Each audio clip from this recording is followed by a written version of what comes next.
Alrighty guys, we are back here on Fog Wrestling with some more WWE 2K26. This is my second attempt at going live. First time, I'll be honest, I've no idea what happened, but something malfunctioned, something went horribly wrong, but we're back now, we're ready to go now. Yeah, it may be Sunday night, but for us, it's all about Saturday night, and it is all about Saturday night's main event. We've got 4 championship matches ready to go.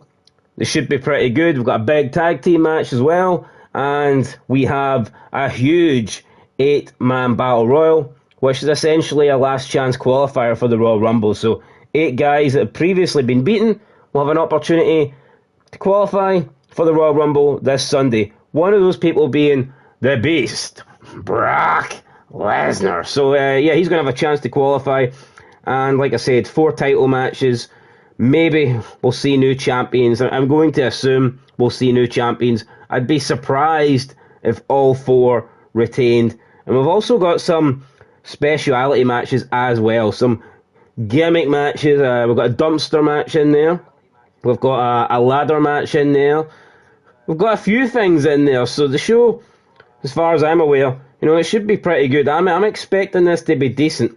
It's not really our first pay-per-view since doing this, but it feels like our first, our first proper big show with a lot of titles on the line. And like I said, there is a lot of titles on the line, 4 titles to be exact. So yeah, we're looking forward to it. We're going to get into it, and we're going to hope that we can have a good show, and we will tonight find out one more man in the men's Royal Rumble. Who's it going to be? Well, let's get into the show. Let's have a look at this and let's find out. So, Saturday Night Main Event. Here we go. We're kicking off the night with the Women's Tag Team Championship. It's going to be the Kabuki Warriors taking on Rhea Ripley and Io Sky. We then move into a ladder match for the Intercontinental title. Ludwig Kaiser challenging Penta in a ladder match for the belt.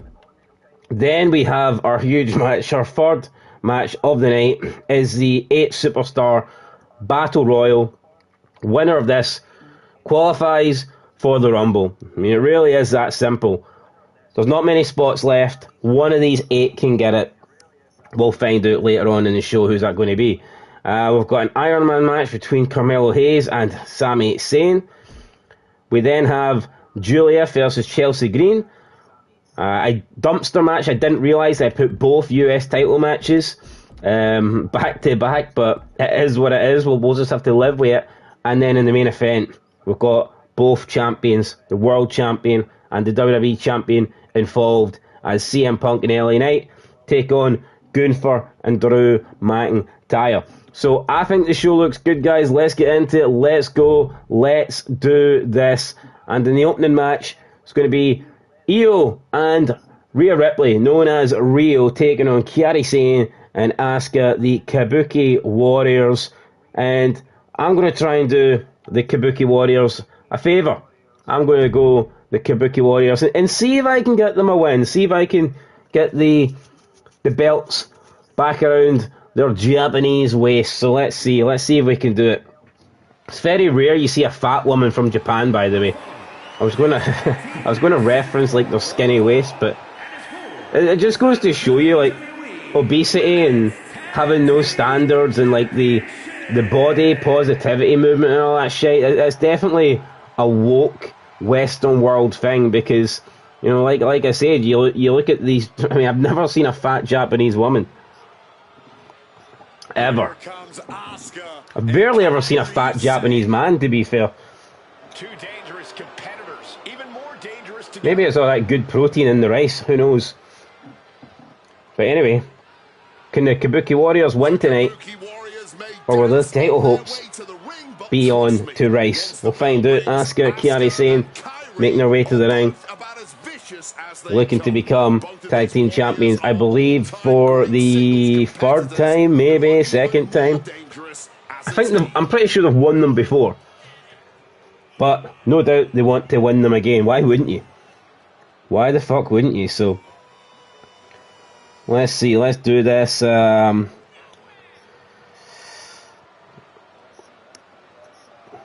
I'm going to set a super chat goal, and let's see if we can hit it. So I'm going to go timer. We'll go we'll go 1 hour, maybe 2 hours. We'll go 2 hours, but I wouldn't be surprised if my stream gets cut before then. So let's do that, and we'll see if we can get it. We're going to set a modest target of 1 super chat. Let's see if we can get it, guys. Let's see if we can get 1 super chat. Yeah, there you go. Boom. 1 super chat in 2 hours. Let's see if we can be successful. Let's see if we can hit the target. Can we do it? Anyway, speaking of can they do it, here comes the champions, Rio. And, well, I thought they were coming out together. You know, I thought they were going to come out as a tag team unit. But nah, here we go. We're getting the individual entrances. So, is there a bit of friction in the Io Sky and Mami camp? Who knows? Maybe they're not getting along. But either way, Rhea Ripley walking out tonight solo and not with Io Sky. Don't quite understand why. Don't really know. But here we go. Does not matter. I didn't come here to watch 2 entrances for these two, so we'll skip Rhea's. And we'll just get straight into Io Sky's, which I believe is called like Tokyo Boom or some pish like that. Tokyo Boom or something, I don't know. But I mean, here she comes, Io Sky, Rhea Ripley. Are they being wasted in the tag team division? I mean, maybe they are. Who knows? Maybe after tonight they can set their sights higher. You know, as Creed would say, I will raise you higher, you know, or whatever it goes. I had a brain fart there. I totally forgot the lyrics, but I was committed to singing it, so I thought I've got to stick with it. But yeah, I totally forgot the lyrics to that song, which is a shame because it's a belter of a song. But yeah, anyway, here comes Io, pointing at the belt, and that's what she wants.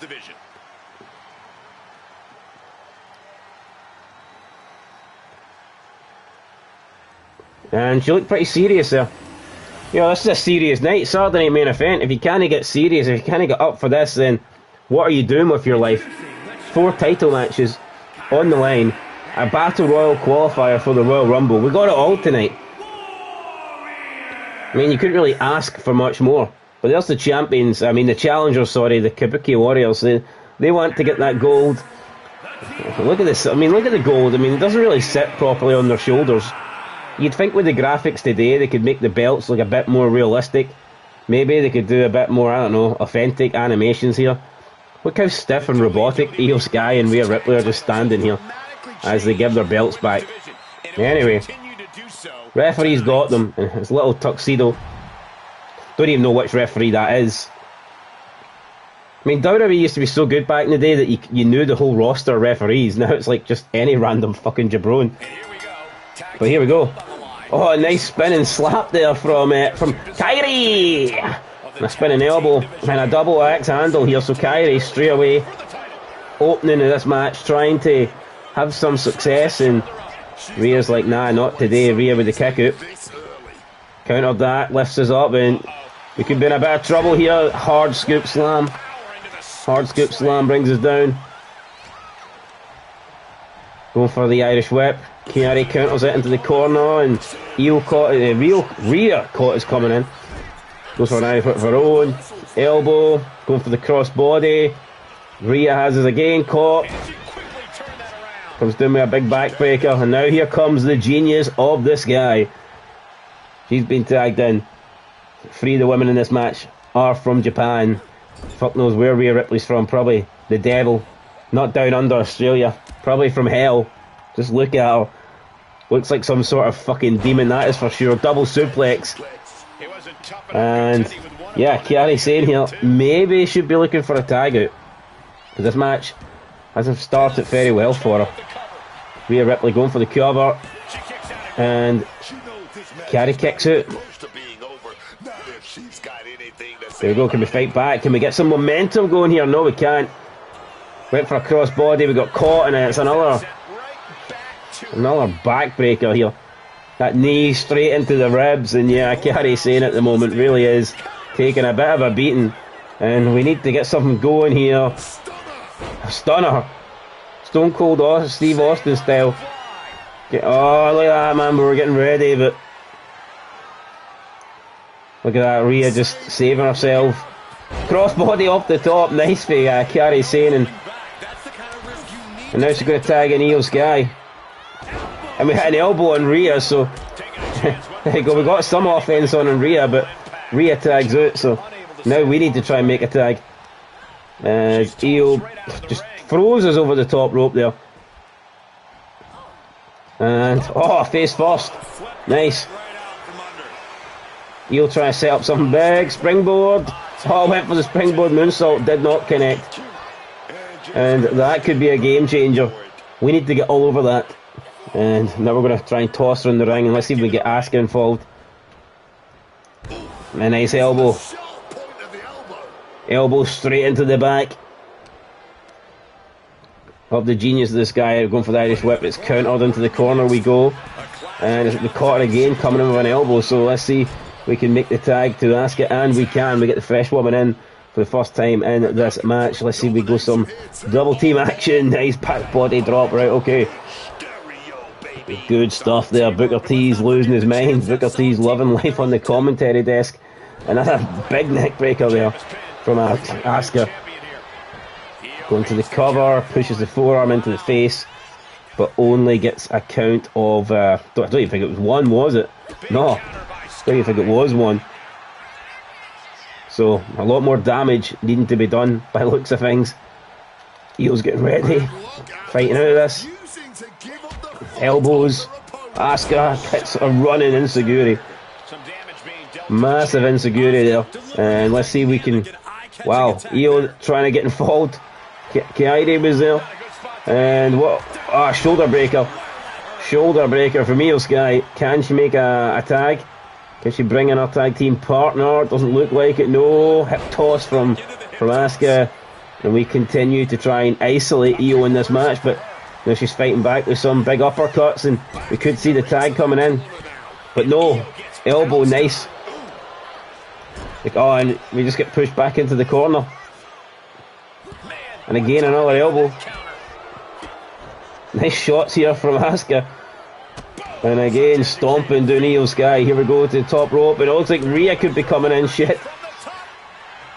And we went for something big and we just did not connect. Landed straight on the ass. The ass bone there. Taking a pounding in the middle of the Saturday night main event ring. Asuka though brings down Rhea Ripley. Now attacking the leg. And Asuka with a drop kick. Can we tag Kairi in? I mean, we were trying to dominate Io Sky. She was the woman that had taken the most punishment in this match, but unfortunately she's tagged out, so we have to deal with the fresh Rhea Ripley, but it is what it is. Let's see if we can keep some tag moves going here, some double team maneuvers. Oh no, we just got our head almost taken off our shoulders. No double team there. Just a big lariat from Rhea Ripley. Countered the kick. Dragon screw takedown. Went for a double stomp again. And we could be in a bit of trouble here. Knee to the face. A big clothesline. And now Rhea Ripley calling for Kairi to get up. I think she was going to go for the Riptide. We've countered it. Another dragon screw. And now we're going to the top rope here.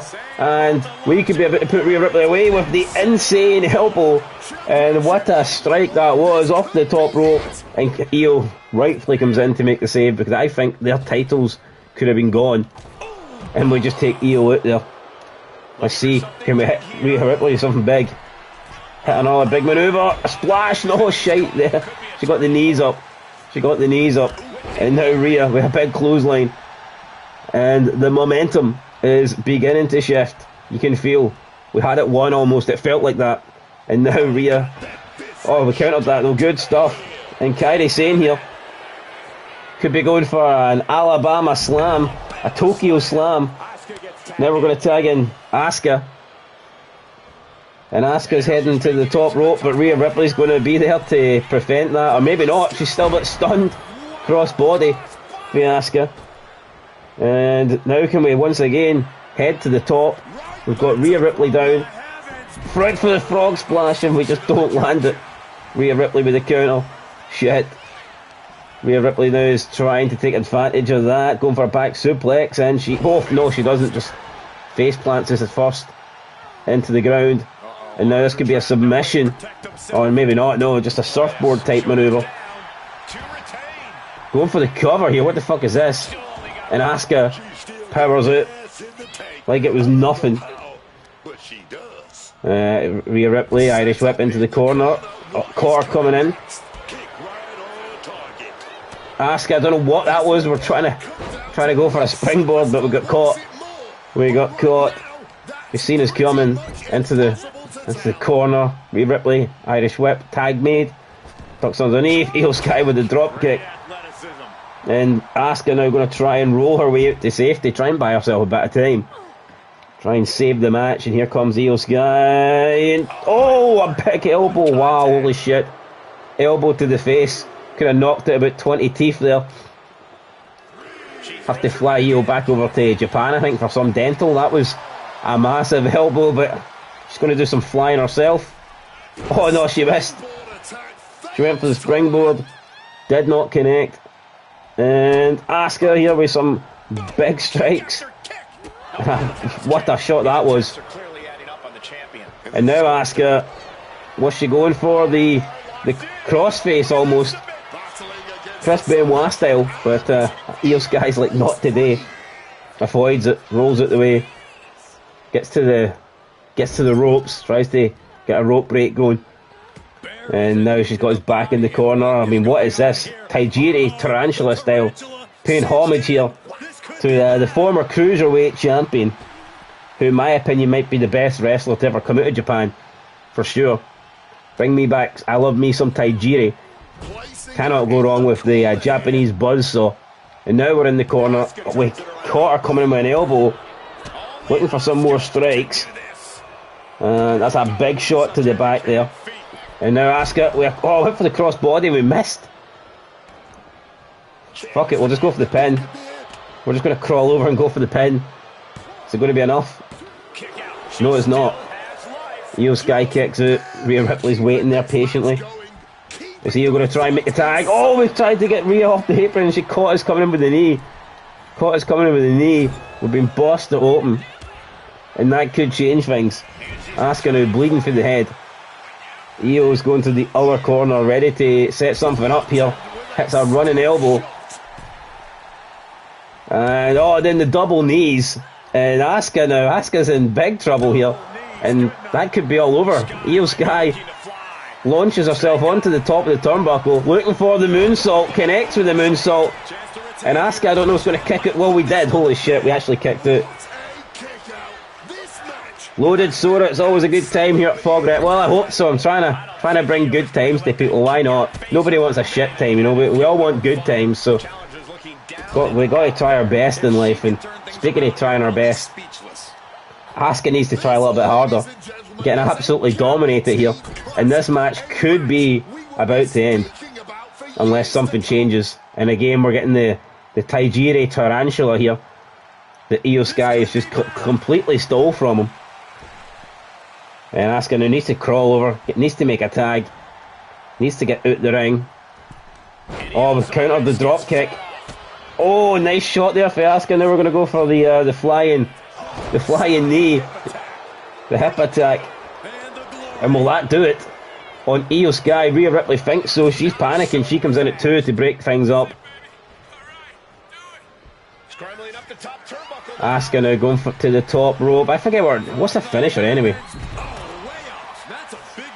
Something like a... Holy shit, look at... Oh crap, we've just been rolled through. I thought she was going to go for a small package.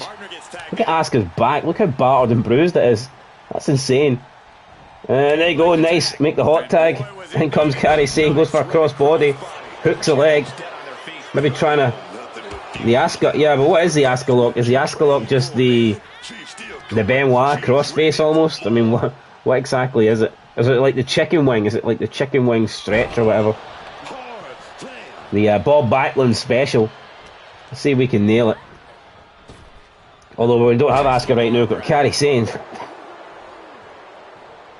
And we're doing a pretty good job here of taking care of Rhea Ripley. Big elbow into the corner.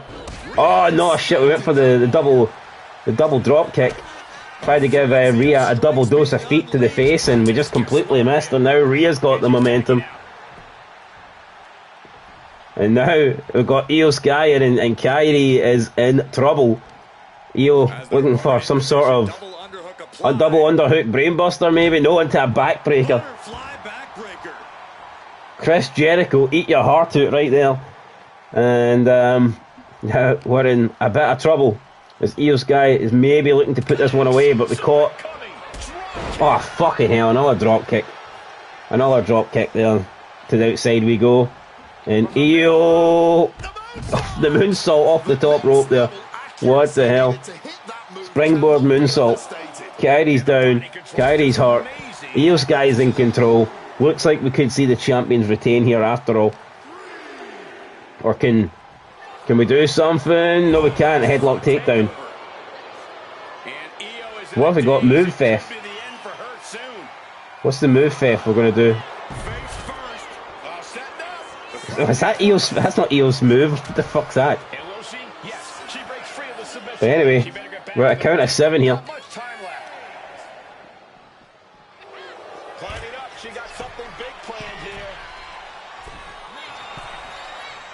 Shit, we need to get to the side here.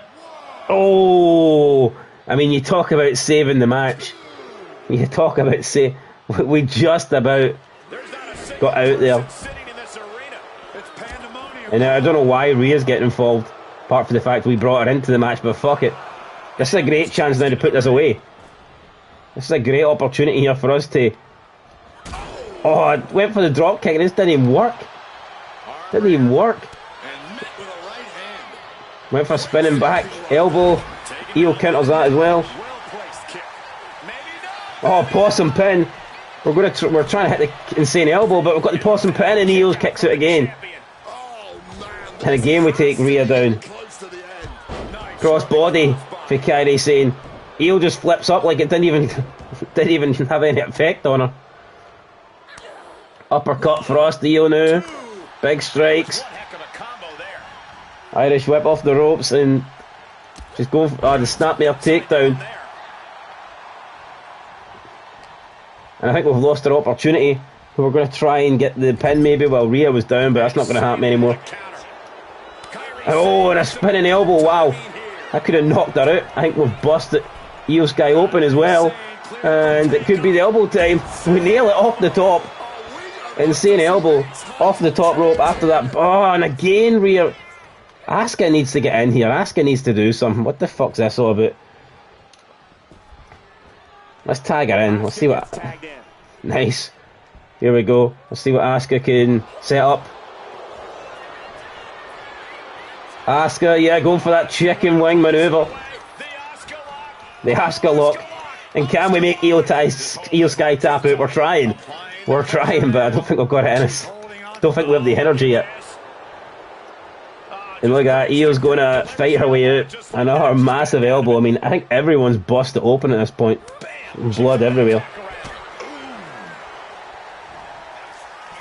Oh, and another spinning elbow. That was a massive shot.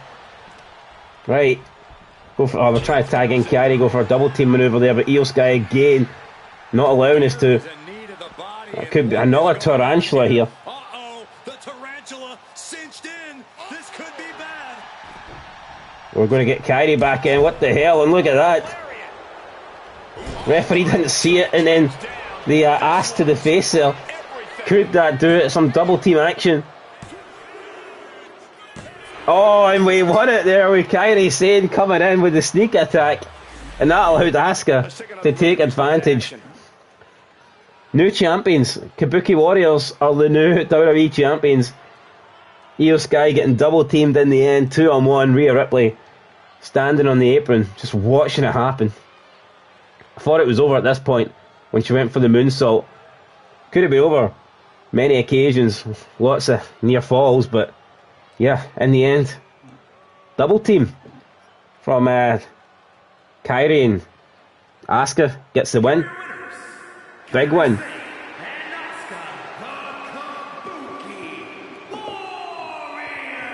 And there you go, new champs. Impressive showing by this tag team. Each of these women could contend for a title alone. That was a good match. For a minute there, I thought I wasn't going to win, but we pulled it out in the end. I mean, you see Asuka's bleeding. Looks like half her face paint's missing. Her body looks like she's been whipped 100 lashes or something. Asuka doesn't look like she's in good shape, but yeah, won the belt, so there you go. New Women's Tag Team Champions. Right, up next we've got the WWE Intercontinental Championship. Ludwig Kaiser taking on the champion Penta. We've still got the last chance Royal Rumble Battle Royal qualifier. Winner of this match will go into the Royal Rumble. We've got Carmelo Hayes and Sami Zayn in an Iron Man match. Julia taking on Chelsea Green in a dumpster match. And then we've got the two world title matches at the Rumble colliding. You've got the WWE World Heavyweight Champion CM Punk teaming up with LA Knight, taking on the WWE Champion Drew McIntyre, and the other number one contender, Gunther. So, it's going to be Gunther and Punk at the Rumble, and Knight and Drew McIntyre at the Rumble. But before then, they get to meet at Saturday night's main event. So, should be good. But we'll move in next here to Ludwig Kaiser and Penta. You know what? I feel like on the challengers tonight. So I'm going to go Ludwig Kaiser.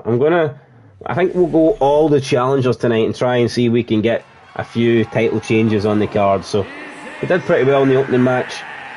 Let's see what we can do in this one.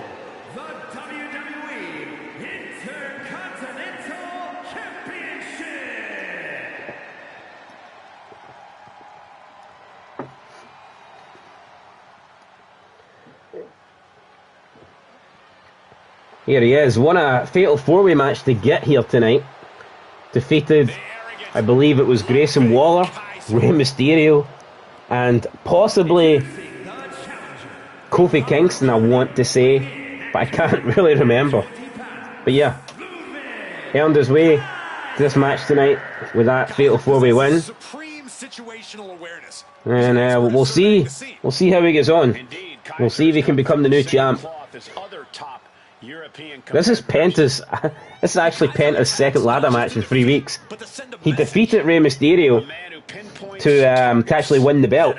So yeah, his third ladder match in 3 weeks, or second ladder match, sorry, in 3 weeks for Penta. We'll see if he's the king of ladder matches after tonight. Who knows? Honestly, WWE should just pair Asuka and Kairi Sane with Shinsuke, maybe add in Tozawa. Have a Yakuza style group running wild on WWE. Yeah. I mean, that would be interesting, but the problem is WWE don't do anything interesting, so it's just... And even if they did put them together, I just can't imagine WWE making it good. It would just be four Japanese people hanging around together, you know. I doubt WWE would put any sort of real effort into it. They would just be like, oh, you're Japanese, you're Japanese, you're Japanese. Let's just let you guys all hang around together, you know. I need a bit more than that. Oh, yeah. Oh, yeah. Here comes that lucha greatness. Here comes Penta.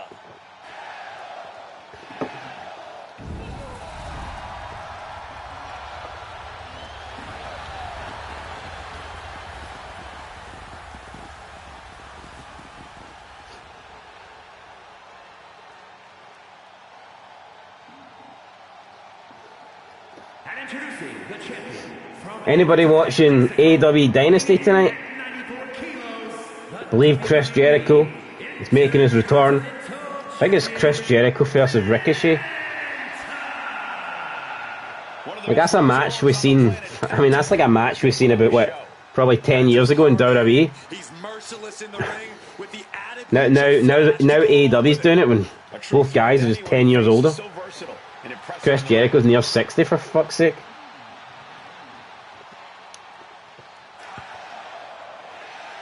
I can't remember the last time I watched an AEW show. It's been a while. I'm not complaining though. Not missing it. I would love to see Tajiri come back in and get in the action. That would be great.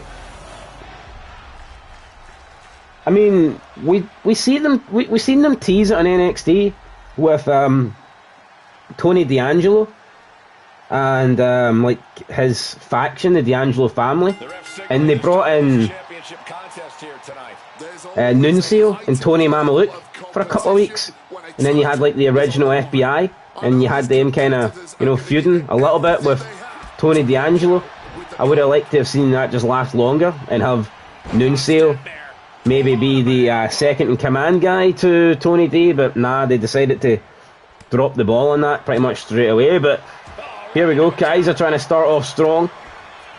Penta's not having it. Irish whip, both men just collide with each other. Nasty collision, and now Penta, big slap to the face of Ludwig Kaiser, then a big boot.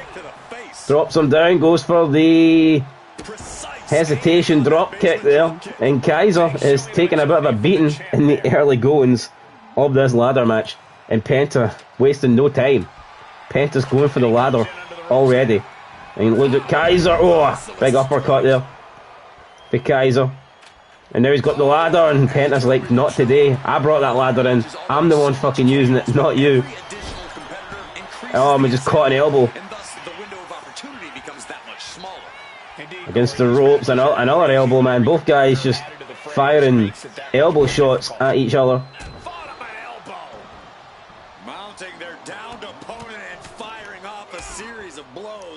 And more shots for Kaiser. Now he's getting on top, and and Penta rolls him through. It's like a lover's fight here. Both guys just rolling around the ring, cuddling each other. What the fuck is going on? Penta with the reverse springboard leg drop. He caught a bit of Kaiser, not all of it, as Wade Barrett would say. He didn't catch all of it. Went for the Hurricane Rana and he nails it. He caught most of that, that's for sure. And now Penta beginning here to turn this match in his favour. Off he goes the other side of the ring. Big drop kick, and Penta here again. Another hesitation drop kick. Beginning to put Ludwig Kaiser to the sword. Kaiser finds himself in trouble a bit. Massive slap to the chop, or a massive chop to the chest even. We'll finally get the words right. We'll do it eventually. We'll get there. And now we've got Penta working that arm. Strange to see an arm getting worked in a ladder match, but we know that, I mean, I guess if you break someone's arm, they can't really grab the belt. And Penta is now on top of the ladder. Kaiser is slowly getting to his feet, and he could be in trouble, and he is. Hurricane Rana off the top of the ladder, and that takes Penta's opponent to the outside, and all of a sudden Penta's in the ring, and he's got a chance to grab that belt, and here we see him having some success, and Ludwig Kaiser going to try and get back in there, try and do something. It was a massive drop kick. Kaiser though is back in eventually. Oh, and Penta's pushed him off. Ludwig Kaiser could have been in a bit of trouble there, but Penta deciding to come down and do a bit more damage to his opponent. Irish whip into the ladder goes Kaiser. Penta again here looking for the belt. He's got it. And again, man, Penta's trying to win this one reasonably early. What's Kaiser going for here? Can Kaiser come off the top rope? Drop kick to the ladder, and off goes Penta. Wow, what a manoeuvre that was from Ludwig Kaiser. And Penta there crashing to the ground, but just gets up, no sells it, hits a facebuster into the steel. And Ludwig Kaiser just can't catch a break in this match. Every time he thinks he's got something going, Penta turns around. Oh, big German suplex from the German. That was massive. And now we're going to see what Kaiser can find underneath the ring. Here we go, let's get some tables. Let's make the Dudleys proud.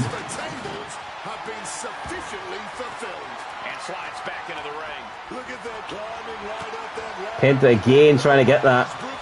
And we're just going to pull him down, not allow him to get his hands on his IC title belt. Caught coming in with the knee though. Oh, he's missed that. We countered it. Oh, and a big back Irish whip. Penta's back there going into the turnbuckle. caught us with the boot coming in. Irish whip, ducked underneath. I don't know what that was. Kaiser going for like a spinning elbow. And that was a poor connection there. Again, Penta's trying to win this one. He's wasting no time. Just get shoved into the ring apron. Kaiser, Irish whip into the corner. Here we go. We'll be setting up something here. No, we're not. We get booted in the face. And now Penta going for the Penta driver. And Ludwig Kaiser is down again. And Penta, what's he waiting for? Might be taking a breather here. Penta patiently waiting when he might have this thing won. He might have this thing won here. He's trying to get his hands on that belt again, and Ludwig Kaiser once more trying to stop Penta. Victory is within reach now. Is this the right time? Is this the career-making moment? And we do get him off that ladder once again. And Ludwig Kaiser goes for the DDT. The DDT on Penta, both men down. Can Kaiser capitalise? Doesn't look like it. And finally, maybe we can. Maybe we can do it. Well, we're not even going for the ladder here. What's this? Oh, we just buried Penta underneath the table. We just tried to bury Penta underneath the table. Didn't really work. Penta's now on his feet. Kaiser's at the top of the ladder. And Ludwig Kaiser's going to try and... A big shot there, and another big shot, and Penta just lands on the table. He crashes onto the wooden table, and now we're going to see if Ludwig Kaiser can grab this belt and maybe win this match. Oh fuck, maybe win this match. We're almost there. Ludwig Kaiser. Ludwig Kaiser's there. Are we going to get it? Oh, now we're holding on for dear life. And he got caught. Oh my god, the powerbomb on the ladder. We were so close. We were so close there, and he just powerbombed. What a powerbomb. Jesus, and then we just got hit with the table. We got hit with the table. Just launched the table to the outside, and then a big powerbomb on the outside. Ludwig Kaiser's down. Penta's back in the ring. I don't know if we're going to be able to answer this here. We're going to try. We're going to try. Let's see if we can get back in. Kaiser is going to try and get up there. Penta, though, is going to look to win this thing. Penta now. Penta. Kaiser trying to hold on. He just gets his head bashed off the ladder. And now, what's Penta doing? Penta's could have went. Maybe he went to. Could have. I think he could have got the belt there, but he's decided to try and come down to a bit more damage. Some shoulder blocks.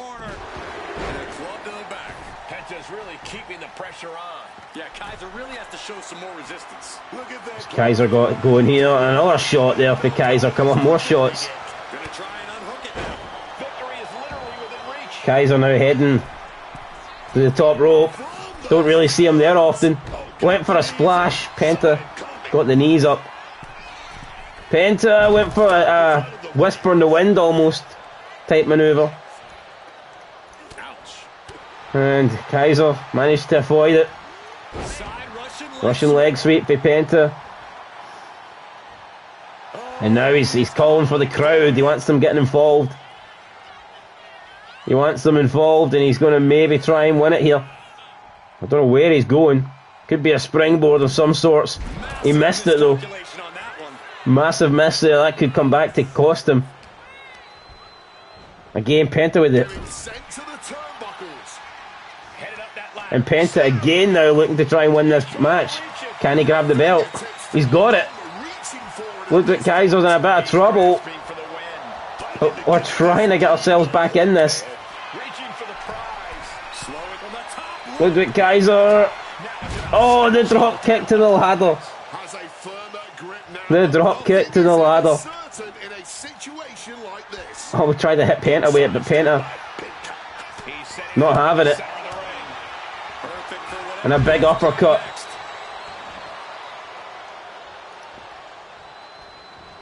And then went for the running knees. Penta again. Once again, foot to the face, counter him. Penta has his opponent locked in. And he hits the Penta driver once more. And Ludwig Kaiser is down again. And I don't know what Penta's doing this time. Maybe looking for the table. Looking for a weapon. Looking for a steel chair, perhaps. He's got one. A steel chair could be the end of Kaiser, but we caught him coming in with an uppercut. And now it's Kaiser with the steel chair. Kaiser with the steel chair. And what are we going to do with this? Maybe maybe go for an armbar here. An armbar with a steel chair. Wow. We know Penta likes to break. Oh, he just went face first into that. I was going to say, we know that Penta likes to break arms. Maybe it was Kaiser there was going to attempt to break the arm, but he just ate the chair for breakfast. And now it's Penta once again trying to climb, trying to get his hands on the belt. Ludwig Kaiser's not moving. Ludwig Kaiser's... I don't know if he's going to be able to do anything. No, he's not. It's over. Penta retains. Dominated most of the match, to be fair. And he gets his hands back on the Intercontinental title. I mean, what a spot that was. Hurricane Rana off the top there. What a maneuver from Penta.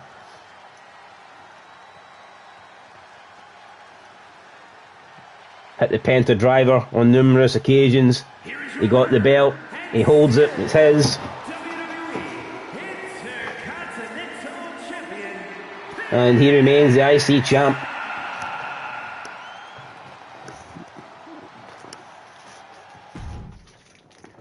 Wouldn't be surprised if he has the belt for a very, very long time. Right, up next, we have the last chance battle royal. Brock Lesnar, Aleister Black, Logan Paul, Braun Breaker, Rusev, Damian Priest, The Miz, Apollo Crews. Let me know in the comments, guys, who I should go for this match. First comment, that's who I'll pick. And yeah, winner of this qualifies for Royal Rumble. So this match is huge, make no mistake about it. Big, big match. All 8 men need to win it. But only one man can. And then after this, there's one spot left available in the men's Royal Rumble. So we're going to have to fill it somehow. Who knows, maybe have a gauntlet match on Raw. Or a gauntlet match on SmackDown.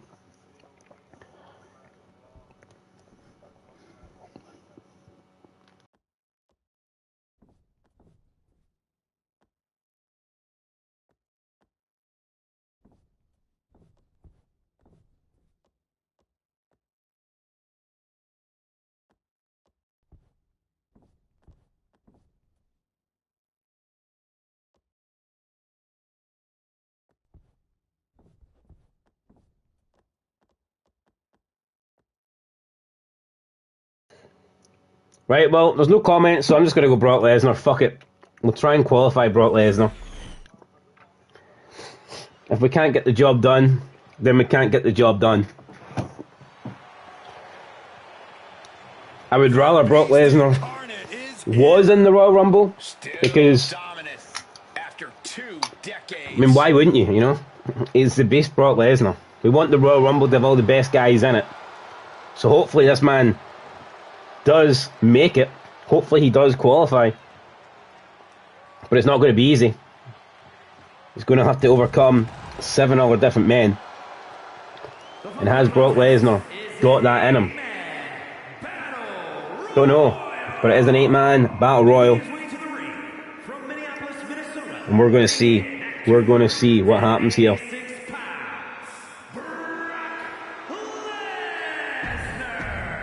Brock Lesnar's the first man.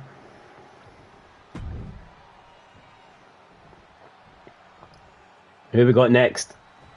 It's Aleister Black, right. We're going to skip these entrances because just don't really see the point of sitting here and going through 8 different guys, but here comes Logan Paul.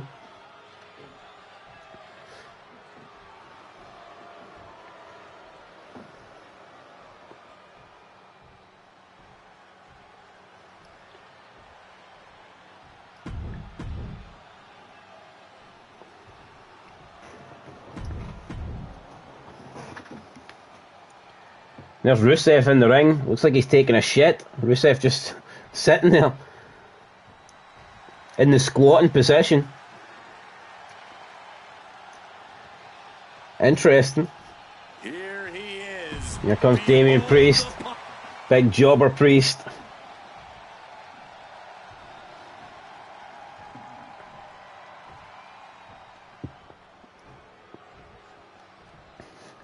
And then, I believe the last man in this match is The Miz. Or it might be Apollo, actually.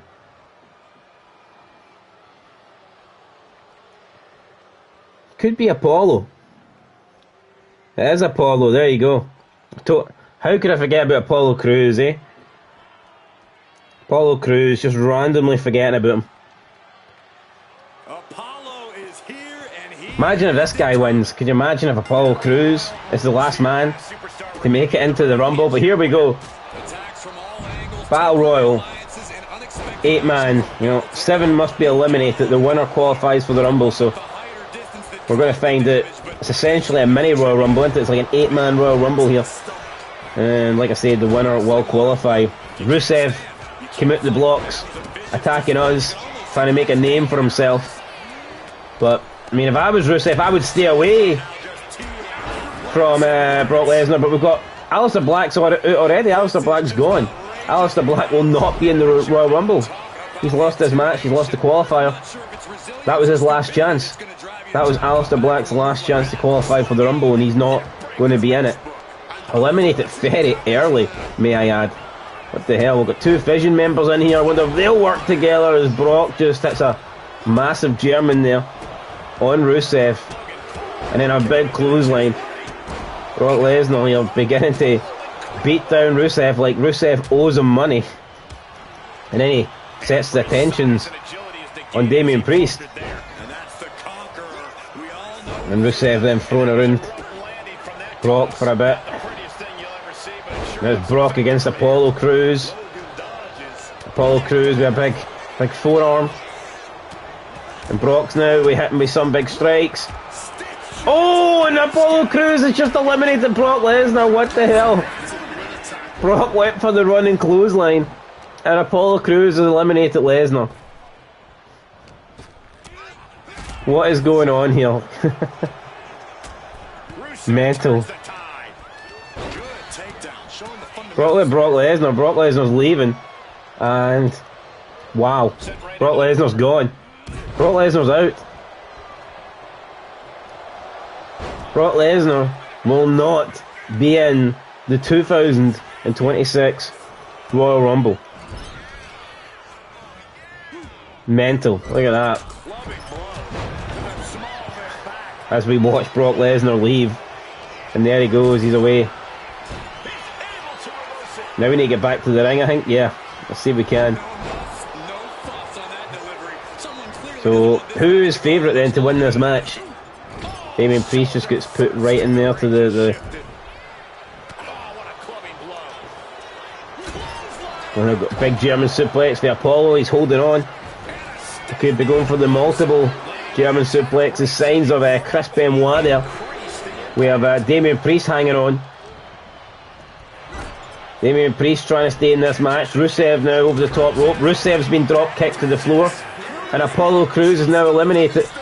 2 men in this match. Apollo Crews doing his absolute best to try and win this Rumble. Win this Battle Royal, sorry, that gets him a chance to qualify for the Rumble. And again, Logan Paul has got Damian Priest up on the turnbuckle there. He's doing his best. He's flipped him over. I don't know why we've got this weird fucking camera angle. But here, and Damian Priest is out. Damian Priest is out, so there you go. Damian Priest is gone. And Damian Priest will walk to the back now. 4 men down, 4 men to go. Apollo Crews is looking pretty good in this thing. Yeah, no, it was alright, it was no bad. It was decent. It was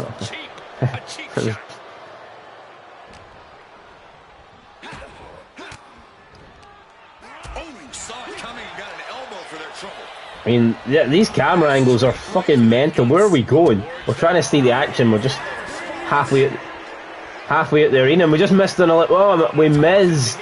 we just missed an elimination there. The Miz getting thrown over the top rope. We're now down to 3 men, 2 members of the Division, and Apollo Crews. So I expect them to maybe do a bit of double teaming here, a bit of tag teaming. Can Apollo Crews overcome Logan Paul and Braun Breaker? Probably not. Rumble spot on the line here. He's getting his head twisted in all sorts of different directions. And look at this, now you get Logan Paul and Braun Breaker fighting each other. Wasn't expecting that, but there you go. Braun Breaker, his leg is completely fucked up, and I don't know, Braun could be dead at this point. Leg could be completely snapped off. Pulverizer there from Logan Paul. Big shoulder block by Braun Breaker. Woof, woof, woof, woof, woof. And are we going to get close to another elimination? Spinebuster from Breaker. And Braun at this point has just taken over.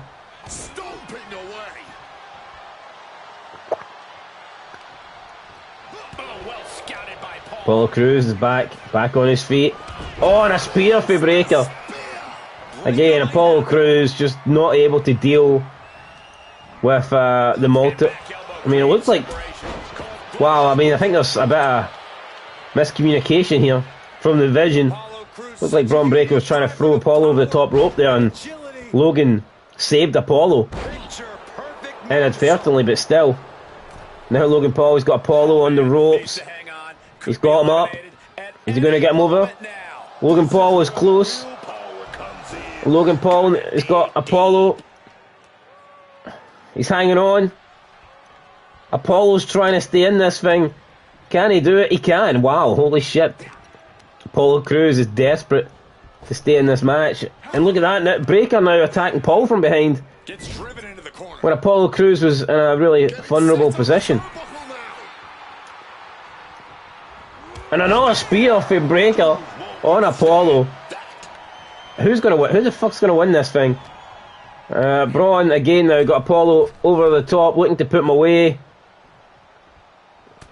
And there you go, Apollo's gone. Apollo is out, so it's going to come down to Logan Paul, Braun Breaker. Which member of the Division is going to qualify for the Royal Rumble? We're going to find out right now. Hurricane Rana there from Braun Breaker, and wouldn't be surprised if it was Breaker that makes it through. But let's see. He's got Paul. He's dragging Paul head first into the turnbuckle. Now he's trying to launch him over the top here. Can he get him over? Logan Paul is fighting, trying his best to stay both feet in the ring, but now he's up on the top turnbuckle and he manages to fight back there. Stops the elimination attempt. And again, Logan Paul gets caught by the opposition. Paul has fought through a lot, but he could be waiting at this point. Logan Paul, he's got Braun Breaker up. Braun Breaker counters. Go for an Irish whip. Logan Paul tosses over Braun Breaker. And look at that, he just had an opportunity to eliminate him, he didn't. Ducks underneath. Another Hurricane Rana. Or a Frankensteiner even from Braun Breaker. And now he may be about to eliminate Logan Paul with an elbow. Neck breaker from Logan Paul. Now he's on the top rope. Swanton from Logan Paul. And is that it? Is Braun Breaker done? No, a leg sweep for Breaker. And now Logan Paul has to avoid this at any cost. Boston Crab. Trying to free himself, trips the ankle, and he's out. I mean, who's going to win this? The Division, they're going to have a member in the Rumble no matter what. But will it be Braun Breaker or will it be Logan Paul? Boom, the titanium right hand of Logan Paul. Yeah, I don't see him being a big star either, but I tell you what, he's doing pretty good in this Universe mode. He's winning matches. And speaking of winning matches, Logan Paul has got Braun Breaker where he wants him, and Logan Paul qualifies for the Royal Rumble. That's it, Logan Paul has done it. Logan Paul has defeated 7 other men to win the Battle Royal, to qualify for the Royal Rumble, and his name will be the 27th man to qualify for this Rumble matchup. So, fair play to Logan Paul. He is in. Braun Breaker didn't make it. Brock Lesnar didn't make it. Everyone else in this match did not make it. And Logan Paul's there. Logan Paul. Could this guy win the Rumble? Could he be going to WrestleMania? Who knows? Who fucking knows? But, I mean, that's Brock Lesnar now.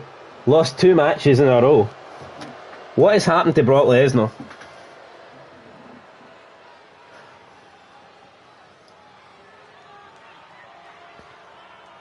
I mean, we'll see if he can try and get his, I don't know, career back on track, but, I mean, as things stand right now, not looking good for Brock. They're really not. But, there you go. Logan Paul gets the win. 4-star match. Good for him. Now we move on to the US title Iron Man match. Carmelo Hayes trying to win his belt back against Sami Zayn. Can he do it? 15 minutes. Person with the most falls wins the match and wins the US title. So we'll find out if Carmelo Hayes has got what it takes to get this belt back in an Iron Man match. So not too sure who that suits. I mean, I definitely argue it suits well, I mean, it suits the Miz. I mean, it suits Sami Zayn because he can retain with a draw. BD Cool in the house, going Hayes. Yeah, I decided that tonight I'm just going to go all the challengers. 4 title matches, so I thought I'll go all the challengers and we'll see what happens. We'll see what happens.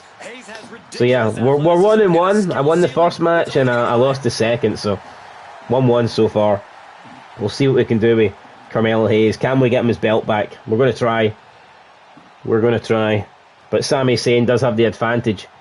He will retain with a draw. So, although, if he draws, I'm going to have to give Carmelo a rematch on SmackDown. And who knows what we could do. Maybe a 3 stages of hell or something, I don't know.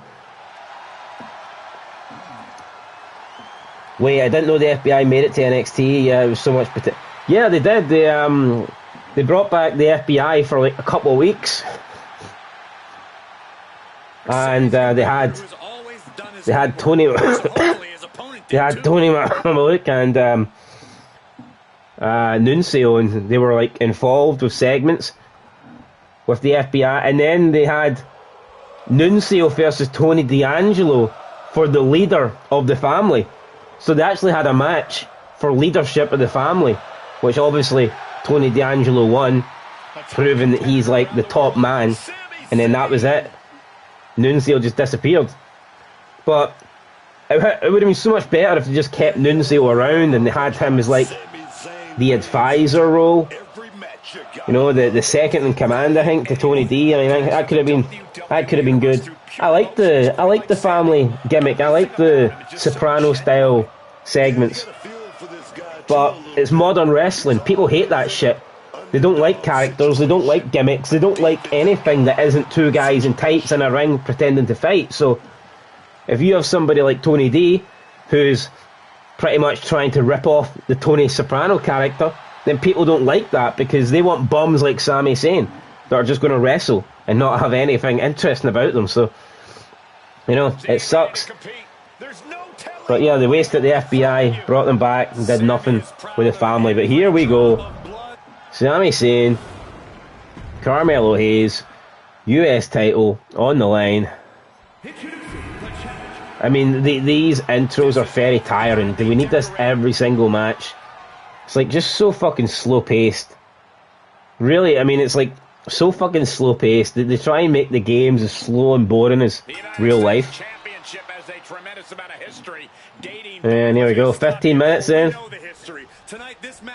15 minutes to determine the new US champion. Well, new, assuming that Carmelo Hayes wins. Oh, and a push there for Hayes. Maybe showing that he's the one with the strength advantage, who knows. Wouldn't be hard to be stronger than Sami Zayn, but now we're getting some pinfall attempts. and neither man can get the better of themselves. And Sami, look at that, just launched himself like a jackass. And again, both guys now trying to overpower the other, test their strength. We can't really get much going here. And Carmelo Hayes getting shoved into the turnbuckle, shoved into the corner. Clean break for the referee, maybe, yes. Oh, and then Sami Zayn with a big shot. Right, again, more wrestling here. What the fuck is going on? Carmelo Hayes goes behind. Shots to the back. And Sami Zayn, snapmare into a side headlock. And now it's Carmelo Hayes in trouble. And look at that. Look at Sami Zayn wrenching that shit. And I tell you what, there's a minute and a half gone already. And not a lot's happened in this match. Sami with a knee to the back there of Carmelo Hayes. Now Sami went for a drop kick. Carmelo rolled it the way. And then, a big knee to the face of Sami Zayn from Carmelo Hayes. Went for a double axe handle there, didn't really work. Sami now rolling to the outside, and he gets tossed into the announce table. And then goes face first, courtesy of Carmelo. Under 2 minutes gone now, over 2 minutes gone in this match. Carmelo, maybe a DDT on the outside. No, Sami is countering it. Fighting his way out. Big elbow there. A super kick from Carmelo Hayes.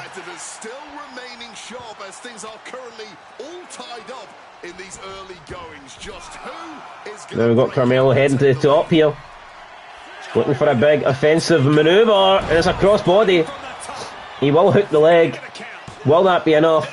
The referee is down for a 1, but nothing more than that. Sami Zayn manages to kick out. Carmelo Hayes now ducks underneath, yes. Went for a big pump kick there, didn't connect, but drop kick to the back instead. Rocks Sami Zayn. Then Sami Zayn with the reverse DDT. And Carmelo, and went for a knee into the side of the head. Rolls through again. Sami Zayn just completely missed the springboard. And Carmelo, neckbreaker, sets it up, connects it. Went for a super kick, Sami Zayn caught him. And now he's got Carmelo against the ropes. Sami Zayn here, working on the neck area. Over 3.5 minutes gone in this Iron Man match, so no pinfalls just yet. No submissions. And look at this, now Carmelo Hayes trying to get something going here. Sami Zayn counters with a shot to the midsection and hits a DDT. Massive manoeuvre there. Sami Zayn caught him coming in. Now he's working on the arm, working on the back. Still 0-0, and that suits Sami Zayn right now. Camel clutch from Sami Zayn. Can Carmelo Hayes get his way out of this? He can. Went for a clothesline. German suplex from Sami Zayn. Carmelo Hayes lands on the back of his head, tries to pull himself to the outside. Roll to safety maybe. Caught him coming in with a knee. Went for a clothesline. Didn't connect with all of it. Reorientating them in the corner here. And that negates Zayn's offense. Nice super kick, right? Come on. Carmelo Hayes, another super kick on Sami Zayn. Frog splash from Carmelo Hayes. Hooks the leg, under 5 minutes gone now. Sami Zayn kicks out, still 0-0. That was so close. Carmelo here could be trying to put Sami Zayn away perhaps. Carmelo hits the double face buster. Bust open Sami Zayn. And Sami Zayn kicks out again, wow. And Carmelo cannot believe it. I mean, if that doesn't put Sami Zayn away, what will? We're going to go for another cover, and Sami Zayn refusing here to get put away. We'll go for cover number 3, as we're desperate, and Sami Zayn's just not having it. Sami Zayn's kicking out of all this shit, and now Sami's trying to dig deep, try and get something going here. It's a big drop kick on Carmelo Hayes. We've got about 6 minutes gone in this Iron Man match. It's still 0-0. Scoreline. It's a scoreline that favours Sami Zayn. He doesn't need to win this. He just needs to not lose it, and he will walk out with the title. So definitely advantage Sami Zayn so far. And that's a big super kick, and that's going to maybe get the first fall of this match. And it does. Wow, okay, there you go. Sami Zayn caught Carmelo Hayes coming in, and now Carmelo Hayes could be in a bit of trouble. Counter Sami Zayn there, Zayn now against the ropes. Got down, countered, roll out the way there from Carmelo. Oh, Carmelo plants him with the DDT. Big DDT from Carmelo Hayes, who's going to be first to their feet. It is Carmelo. And Sami Zayn rolls him through as we're getting close to the halfway point of this match. Still 1-0 just. Sami Zayn could be looking for a haluva kick. Oh, and he nails it. Carmelo used the ropes to pull himself back up, and he just didn't see that coming on. He kicked out. Holy crap, Carmelo Hayes just kicked out of that. Sami Zayn crashed and burned. Carmelo now heading to the top rope. Elbow drop. Massive elbow drop from Carmelo Hayes. Another super kick from Carmelo Hayes. And a frog splash that Sami Zayn has countered. We're now under, and a big drop kick there that busts open Carmelo. And we're now under a minute to go, under halfway, sorry, in this match. Submission here from Sami Zayn, trying to make Carmelo tap. Carmelo fights the way out with some big knees. That's a running clothesline. And Carmelo now calling for Zayn to get back up. Under 7 minutes to go here, and we need 2 falls. Carmelo, tilt-a-whirl facebuster. Will that do it on Sami Zayn? It doesn't. Sami Zayn somehow kicks out. Sami Zayn kicks out, but you know what, Carmelo, it's not done yet. And oh, we've been caught on the top rope there. We were trying to hit the nothing but net. Oh, nice counter there again from Carmelo. Ducks underneath. Sami Zayn. Irish whip counter from Carmelo Hayes. Ducks underneath. Sami Zayn with a massive clothesline. And we've got 6 minutes to go here. 6 minutes to get Carmelo Hayes back into this match. It's still only 1-0. But Sami can afford to draw, so he's up 2 points technically right now. And Carmelo's back on his feet. Alright, caught him coming in with the elbow. Went for a drop kick. Sami Zayn just moves out the way, counters it like it was nothing. Another Irish whip into the corner, and another haluva kick from Sami Zayn. And I don't think Carmelo's going to kick out of that one. And there you go, Sami Zayn makes it 2-0. After a second haluva kick off the top rope, went for a springboard DDT. Carmelo Hayes, reverse neck breaker. And now Carmelo is on the top. Can he nail the nothing but net? He needs this to try and get back in it. Oh, and he does. Plants him off the top rope. Surely that will do it.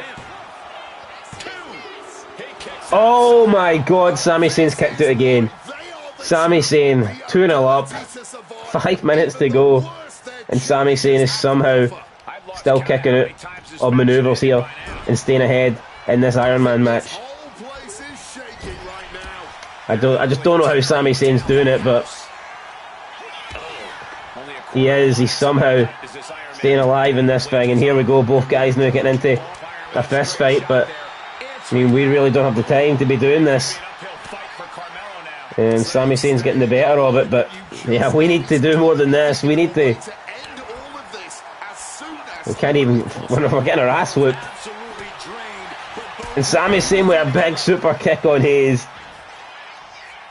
Sami Zayn could be moments away here for potentially going 3-0 up. Sami with the exploder suplex into the corner. Signature offense from Sami. And has Carmelo Hayes got anything left in the tank? Carmelo Hayes hip toss. Back into the hip toss.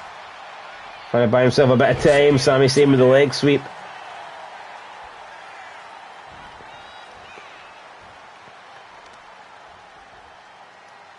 Stopped in the belly.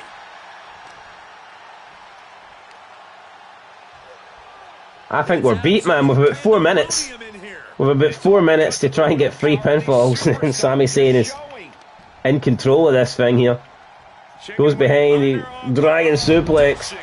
Release dragon suplex. Carmelo Hayes is down. Sami Zayn is down. And this is just wasting time. I mean, we've got about 3 minutes to go. We need... That's a boot to the face for Carmelo. Went for a clothesline. Sami ducked it. And yeah, I just don't think it's going to go our way, guys. We need to get Sami down. Oh, clothesline into the corner. Right, okay. Oh, went for a manoeuvre and Sami Zayn caught us once more. Oh, nice. We got the double knees. Will that do it? Can we finally get a pinfall on Sami Zayn? And Sami Zayn... I thought he kicked out. He didn't. I thought he kicked out. He did not. So it's 2-1. And we have a chance. We have a chance. Oh, no chance. We just walked into another haluva kick. Oh, I don't believe it. That's 2 haluva kicks we kicked out of in this match. Wow. Oh, and he's hit us with another haluva kick. Sami Zayn is getting pissed off there. And that's it. Sami Zayn goes 3-1 up. Is there any way back from this? Flying calf kick from Sami Zayn. Carmelo has to roll to the outside. 2 minutes to go. Oh, we caught him.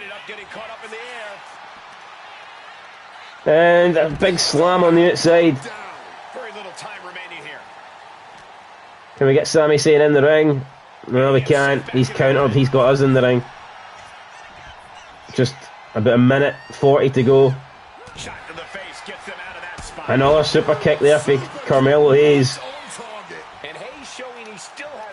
And Hayes now climbing to the top rope. Needs to hit something here. Frog splash. Frog splash from Carmelo Hayes.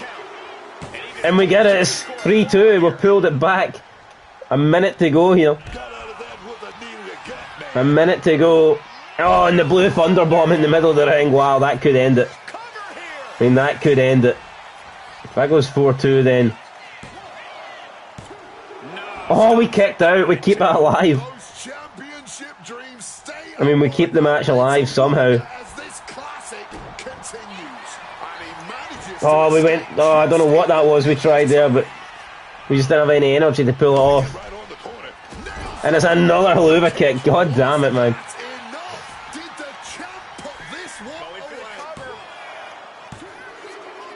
And now Sami Zayn goes 4-2 up. Hurricane Rana from Sami Zayn. I just don't see it now. Under 30 seconds. There's no way we can get 3 pinfalls. It can't happen. Sami Zayn now. Look how methodical he's dragging this match out. We've countered that. And, oh, nice. Face buster there. Carmelo's going to roll him over. Go for the cover. 1, 2. Oh, and Sami kicks out with just 5 seconds to go. Can we try and get a cover again? Is there any time left? The answer's no. And Sami Zayn has won this one. Some superstars doing what they do best. Here are the 4-2. Sami Zayn retains. We tried, but every time we pulled one back, he hit us with a haluva kick and went and got another pinfall. It was just couldn't live with it, couldn't deal with it. And Sami Zayn is still the US champion. So, yeah, there you go. We tried our best, but, yeah, not enough. 4-2, Sami Zayn's your winner, and still the US champion. There he is, the champion, standing tall after this defense. He came out here and defended what was his. You have to give him credit. And it would appear that Carmelo Hayes has suffered an injury, so not good. Maybe that explains why he lost the match. We don't know. But yeah, Carmelo Hayes picking up that injury. Unfortunate for him. But the show goes on. We've had 3 title matches so far. We had a new champions, in the first match. Then we had Penta and Sami Zayn retain.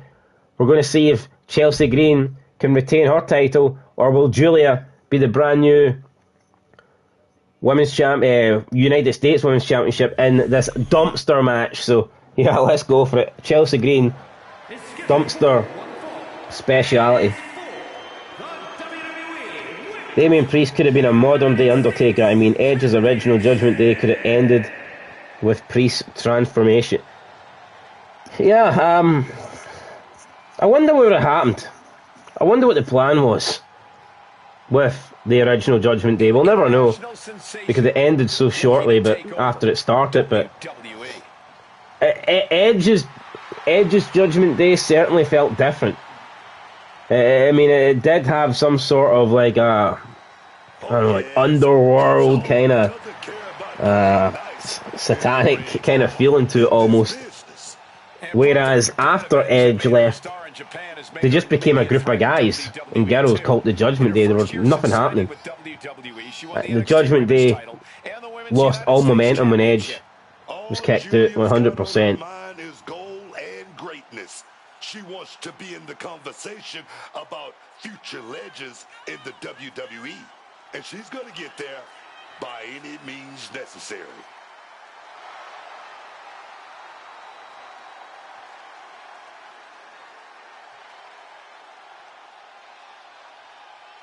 Julia ready to show the world just how dangerous the beautiful madness truly is.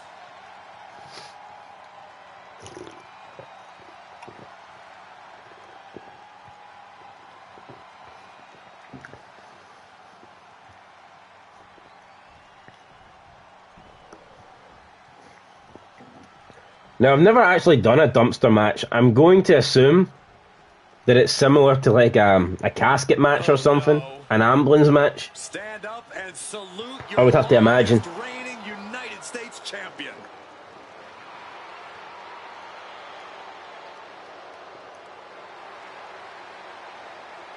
Chelsea Green has said it, and I'll repeat it. This woman is destined for greatness. Let's be reasonable, Wade. Chelsea's talented, but she's clearly her own worst enemy. If Chelsea spent as much time actually competing as she did complaining, she might get somewhere.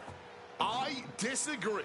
Chelsea is just standing up to the injustices that are committed against her. You can't fault Green for that. Watch me.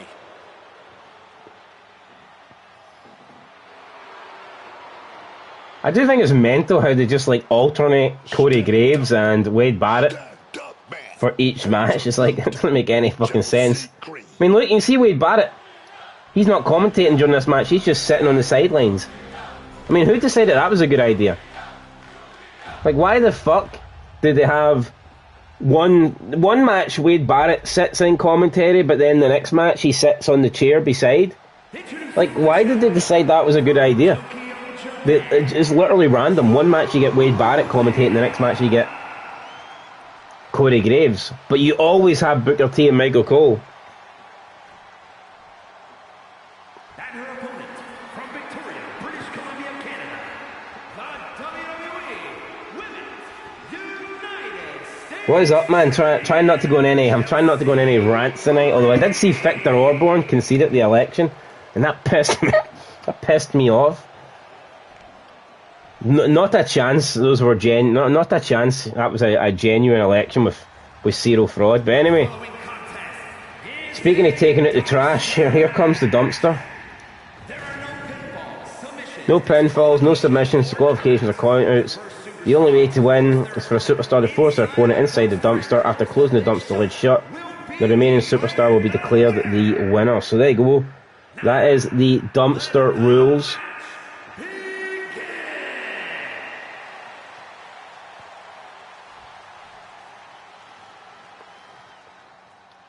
And let's do it. Let's go. And oh man, both people running out here. It's okay, ranting is always necessary. Yeah, sometimes you do need to rant, to be honest, especially when you're watching shit wrestling. I mean, you can't help but rant. Ranting's the only thing that... it's the only thing that you can do sometimes. It's not like you can sit here and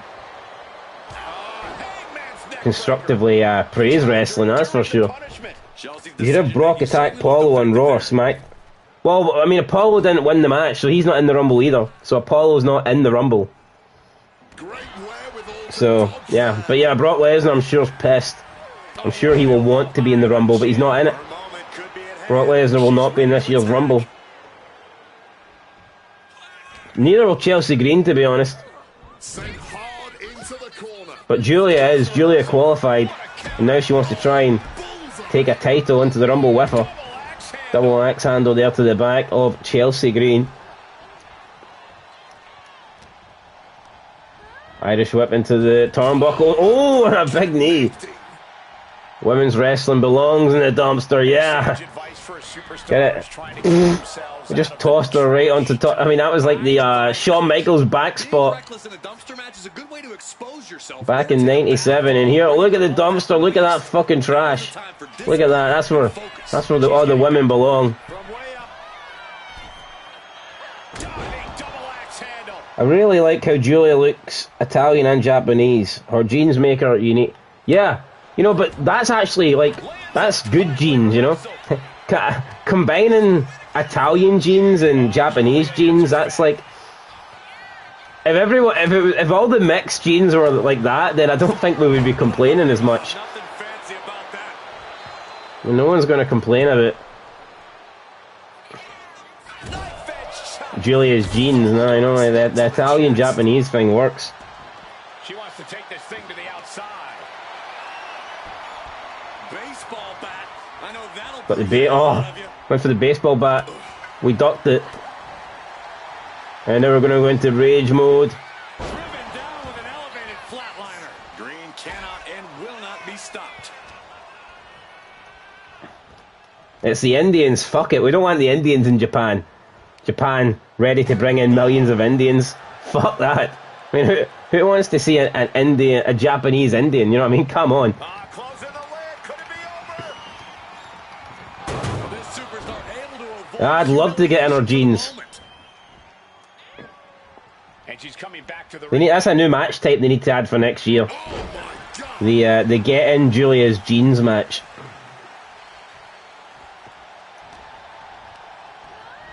Irish whip off the rope. Oh, a big boot caught her coming in. And now we could be looking for a finisher of some sorts. Nah, shit. Insecurity countered.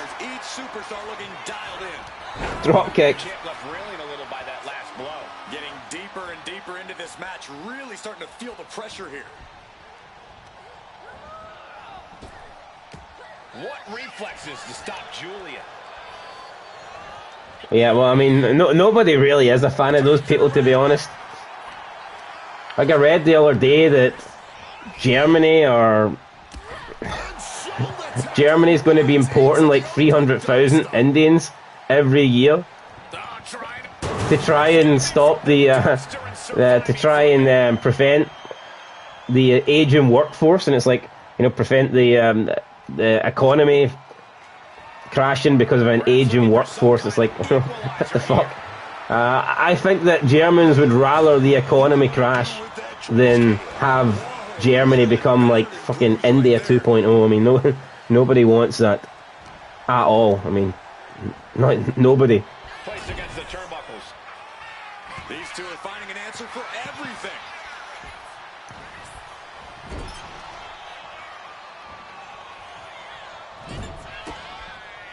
She reverses and creates an opportunity.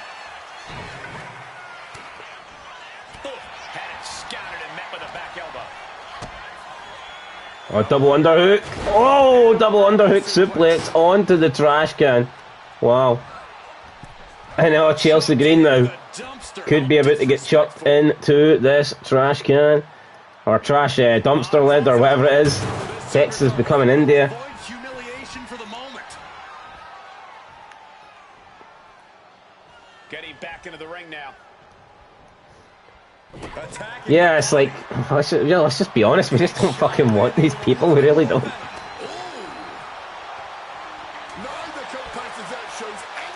See if you could pick and choose which countries people were going to like immigrate into your country from. I guarantee you people would have a lot less issue with immigration. Now, don't get me wrong, you never want your country to be replaced, so even my favourite countries, I would never want Scotland to bring in millions, because then you're just replacing the native people. You'd never want that, but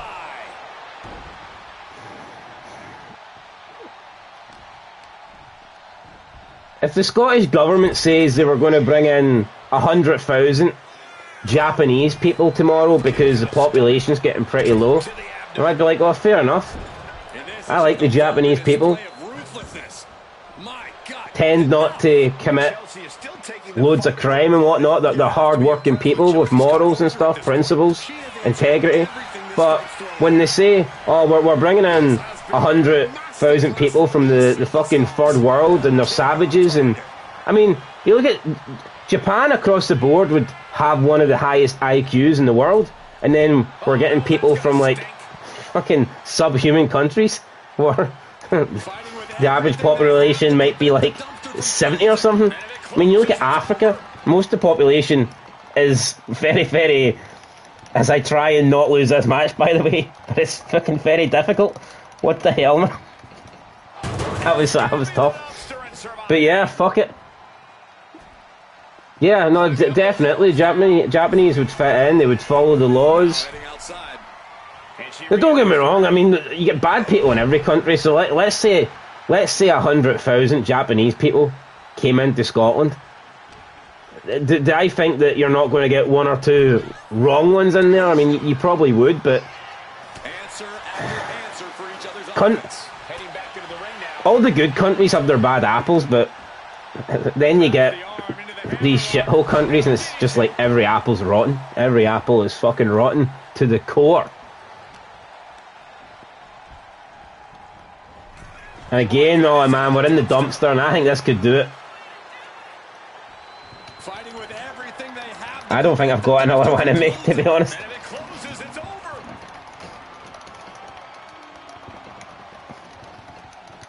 My button mashing skills aren't what they used to be. Fucking damn near killing me trying to not lose this match.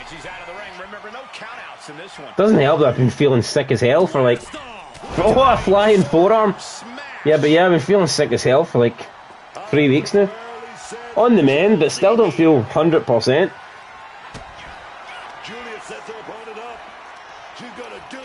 Oh, nice! The Northern Lights bomb. Gonna hit another one just for good measure.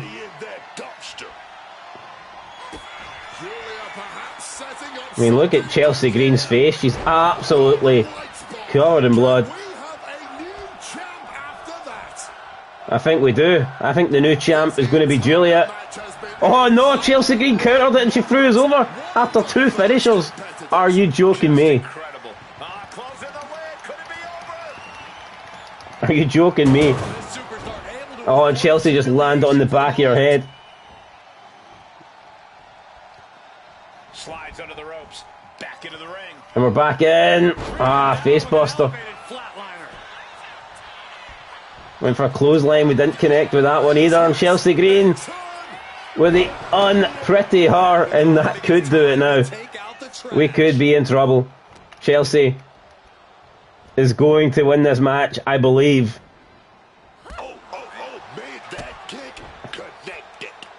She's trying to shove Julia into the trash can or the dumpster, and I think we could be about to go here.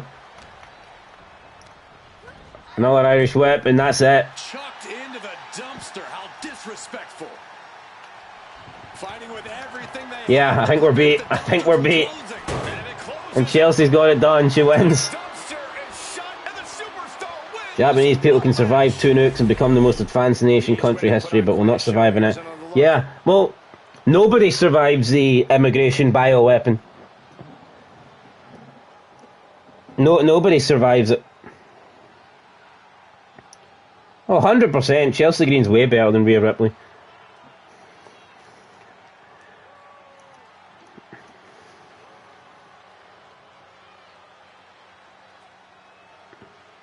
I mean, does anybody really want millions of, like, North African men and Indian men to be imported to Japan, and then, you know, in like 10, 15, 20 years time, you're seeing half Japanese, half abomination running around? I mean, fuck no. I mean, nobody wants that.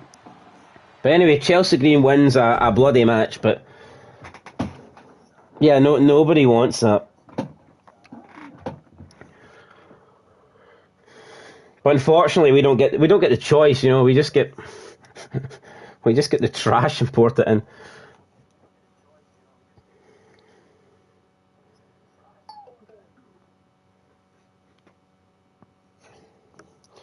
Anyway, up next, main event time: CM Punk, LA Knight, Gunther, Drew McIntyre.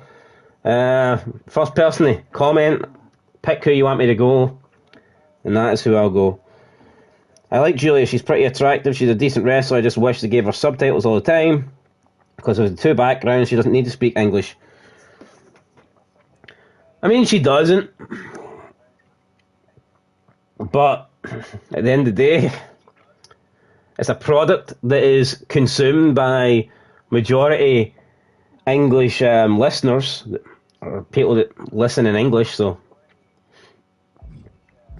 can you truly get over if you don't speak English? I don't know, I don't think so. But yeah, well, let's go Drew and Gunther.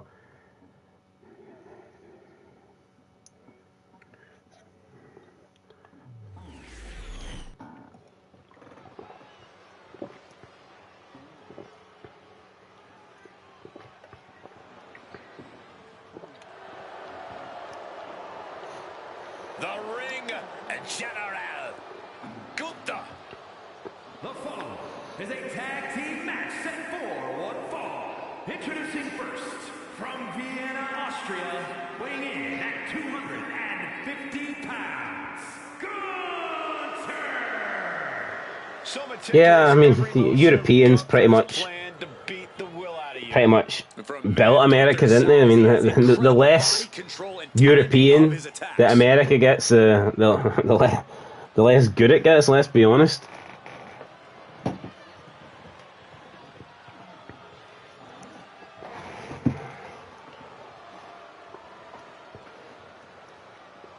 Like, who thinks it's a good idea just to make large parts of cities, like, you know, give them like decent sized Somalian populations? I mean, who thought that was a fucking good idea? Yeah, many folks to face off against Gunther are just not the same again. Everything about this man is terrifying. I mean, you're talking about people that could be classified as retarded. I mean, majority of them's IQ is that low that, I mean, what, most of them aren't even competent just to live a normal life. do a basic job. WWE Champion, the Scottish Warrior, Drew McIntyre. Drew is just such a powerhouse, but he's also got that agility, that stamina. He's almost unstoppable. And that's what makes him so versatile in the ring. McIntyre can adapt to whatever the landscape of a match calls for.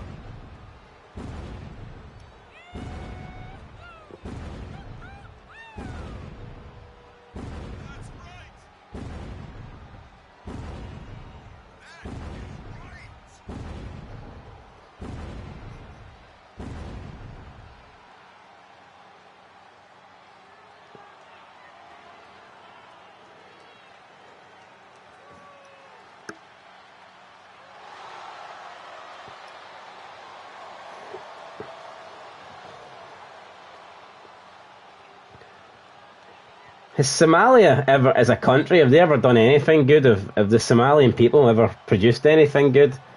A serious question. What have they brought to the table?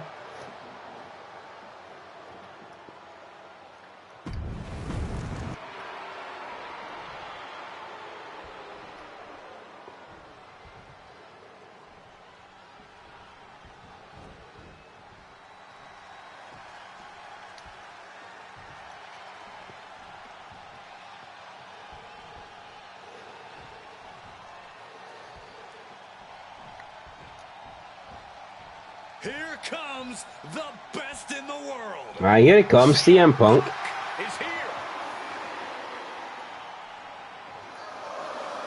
I'm the captain now. I am the captain now. No, but like, see, if I was minted and I wasn't broke and I didn't rely on Sean Hughes dishing out like big, massive super chats. See if this mansion, the West Wing and the East Wing and all these different wings that Big Stevie talks about. See if they were legit and had millions in the bank. Like, I think back in the day, doing like a tour of Europe, maybe like just taking time off work and touring Europe for a year and travelling to all the different cities, all the different countries. I think that'd have been a great experience because you're experiencing all these different nations, all these different cultures, but who would want to do that in 2026? I mean, there is literally no doubt. You go to, it doesn't matter which city now, you go to Germany or Paris, France. Oh, the most romantic city, you go to Paris, France, and it's just a bunch of North African immigrants running around, stabbing each other, fighting in the streets. Where's the fucking romance in that? It's sad. It's sad what they've done to Europe. I would have liked to have travelled Europe, but I wouldn't bother now. Like, what is the point? Like, let's go to Belgium. Nah, let's not. Oh, let's go to Sweden and see all the beautiful Swedish women with their lovely gold flowing locks. Now you go to Sweden and it's just fucking Muslims everywhere on welfare and benefits. It's like, what the fuck? You don't even see any women. See all the beautiful blonde women? They're all hiding. They're all hiding in the basement because they know if they go onto the streets, these animals are just going to fucking attack them. So yeah, Europe's dead. I think I don't know, like maybe Americans aren't really, some Americans aren't really aware, but maybe they still think like Europe's full of Europeans. It's like, no, it's fucking not like that anymore. Championship. And there is a frenzy of energy that has taken over the entire arena, just like every arena that LA Knight walks into. LA Knight tonight looking to give the people what they want. You know, I don't know, when it just came to like big cities and stuff, there always used to be like landmarks and like appearances and stuff like that, and foods, cuisine. There's always ways of like separating the cities and countries, but I mean now all the big superpower European nations, they're all the same. There's not a single difference between any of them. Say his name and he appears. Big Sean Hughes saving the Fog Wrestling bank account single-handedly. Never mind injecting the poison. He's injecting the finances here. Fuck, another £10 and I might go on a Euro trip. Another £10 and I might go on a wee flight to Paris. Meet all these lovely immigrants that are definitely not ruining the cities of France. Definitely not. French people should be grateful to have all these, millions and millions of mid-70 IQ North Africans in their country. Appreciate it, respect it. Be grateful. Oh, what the fuck? Where's Gunther going? Get back in the ring, Gunther. Caught an elbow for Punk. Looking forward to these two title matches at the Royal Rumble. Kick out for Gunther. I'm surprised he stayed down for that long. And CM Punk with a neck breaker. That was pretty. In off the tag here. Greetings, Will. Did you ever watch Golden Girls Full House Family Map? I never watched Golden Girls. Never seen it. I mean, I heard of it obviously, but never actually watched it.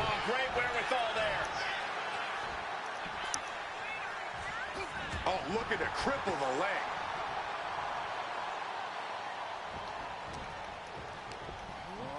Placing him in that corner. Cheers, Sean, for helping us achieve the goal tonight. One super chat within 2 hours, and we got it. So.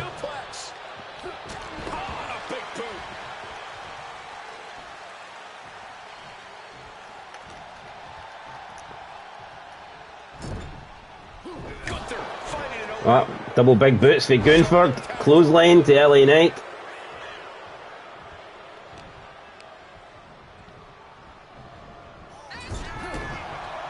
Gentlemen, this is what I believe we refer to as unloading. You have to imagine the disdain it takes to repeatedly stop someone like that. Belly to back. Like, imagine if the first settlers in America, imagine instead of it being like a bunch of different Europeans, imagine it wasn't Europeans and it was like Africans. Does anybody really believe America would have became the superpower that it was, the great country that it was? Oh, the American dream, everybody wants to come here, everybody wants to come and live. I mean, who would want to go and live in America if it was essentially built by Somalians? Nobody, because you would be getting Africa 2.0. Nobody wants to go and live in Africa. Oh, you brought us over as slaves. We built this, we built that. Well, why don't you build something in Africa? Why is Africa still a shithole in 2026? If you built everything and you're so good.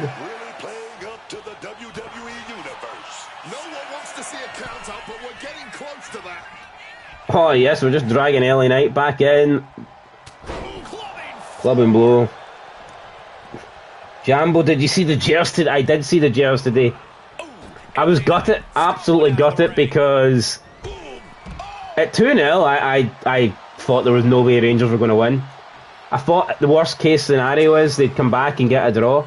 So I'm thinking Hearts are going to have a decent lead going into the final 5 games, but I mean, that second half performance was phenomenal. Just blew Falkirk away, didn't they? So, fair play. We just blew CM Punk there onto LA Knight, but yeah, it's going to be a crazy title fight with 5 games to go. The ref's count continues. He better hustle back into the ring. Oh, what a boot from Absolutely, that's not even debatable. That is McMahon. The Hall of Fame doesn't mean shit if McMahon's not in it. You can't have the Hall of Fame without McMahon. Vince McMahon is, whether you like it or not, the most important figure in wrestling history. I would say followed by Hulk Hogan. So, if a Hall of Fame doesn't have McMahon in it, it's not worth shit. Because wrestling without McMahon wouldn't be shit. How can the guy that made wrestling what it was, how can the guy that is responsible for wrestling ever being good and wrestling ever being a huge deal, how can he not be in the Hall of Fame? Doesn't make any sense. For the suplex all the way up. Look at this power. Oh no. And as for Shane, yeah, I think Shane legitimately deserves it as well. Stephanie's questionable. I'm not saying she doesn't deserve it, but I'm not convinced that she does deserve it either. But I think Shane did a lot more in wrestling, and I just think he was a much better in-ring competitor. I think he was a much better promo guy. I just think he did more. I think we've seen him more in the Attitude Era, when he was by his father's side. I just think Shane McMahon's done more in wrestling than Stephanie McMahon. Vince McMahon and Hulk Hogan. Yeah, no, Vince, definitely.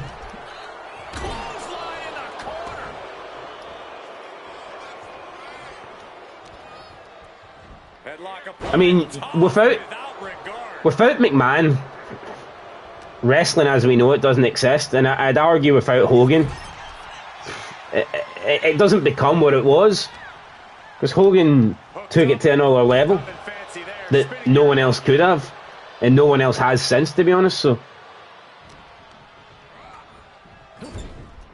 yeah, no, definitely, and I'm pretty sure he was setting up the ring and stuff as well. I remember seeing Shane refereeing. I'm pretty sure he refereed one of the Rumble matches. I think it was 90.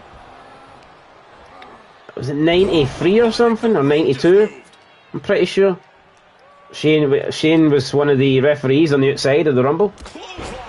So I think he did a lot more, whereas Stephanie just don't. I think she definitely got an easier. She got an easier ride in WWE, probably because she's a woman. But I'm not saying Stephanie doesn't deserve it. I just don't think she's as worthy as Shane McMahon. And I tell you what, CM Punk, he was worthy of getting kicked in the fucking face there for Gunther. I like it. We missed the insecurity. Into the corner. CM Punk's going to try and tag in LA Knight. He is. But Gunther with a clothesline. Almost took Punk's dome off. Almost took his head off his shoulders. I thought for sure that was it. And going for a scoop slam, and Punk with the reverse DDT. Trying to get vertical, but he has no idea he's in the line of fire. Check out the springboard. Ah shit, springboard clothesline. Fuck, Booker T's getting a bit excited about that springboard clothesline. Oh, the running knee. The bulldog for Punk. Gunther's in a bit of trouble. Punk's going to be looking for the GTS. Gunther counters it. And Gunther's going to go for the powerbomb. And he plants him middle of the ring. Oh, no way. He kicked out. Can't believe it. Punk's getting back to his feet. Oh, elbow caught him coming in. Punk with a big forearm strike. Gunther with a shot to the knees. And a big clothesline again there for Gunther. And it looks like we're about to put CM Punk away for a second time. Another powerbomb perhaps. Plants him again, the ring general. Oh, and LA Knight's getting involved. Another clothesline. And we're going to tag in Drew McIntyre. He wants to come in and get a bit of a beat down on Punk. You have to think these competitors expected this to be a difficult challenge. Went for the headbutt. Punk missed. Avoided the collision. Pulls Drew around. Could be. Oh, he's going for on double underhook backbreaker. Countered by Drew McIntyre. And now with the gut wrench. Oh! Sit out powerbomb. Gut wrench powerbomb for McIntyre. And Punk kicks out again. LA Knight just sitting there wanting the tag. And LA Knight gets the tag. It's going to be Knight and Drew at the Royal Rumble. Blunt force drama straight away from LA Knight. LA Knight out of nowhere hits the blunt force drama. He's trying to win this match here for his team. And Drew McIntyre will not be beaten so easily. LA Knight, if he hits that at the Royal Rumble, will he be the new champion? Not based on that evidence. Drew McIntyre kicking out, scoop slam there. And now it's, CM Punk wants tagged back in. But we're not going to allow that. LA Knight trying to get something going here. Went for a chop, ducked underneath. LA Knight now working the torture rack, maybe. Perhaps. Oh, boy. The burning hammer from LA Knight. And now he's telling the people what is next. LA Knight, yeah.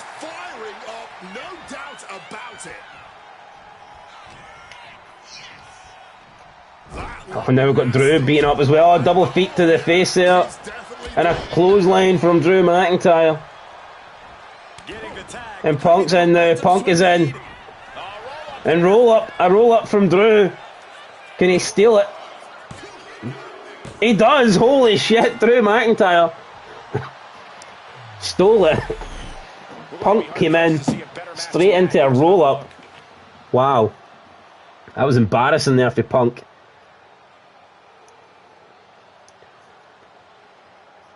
Did you like Bobby Heenan as a manager? And yeah, I thought Bobby's alright. I do think he's a bit overrated, to be honest, but I like Bobby Heenan. Would you say Vince McMahon is like Walt Disney figure?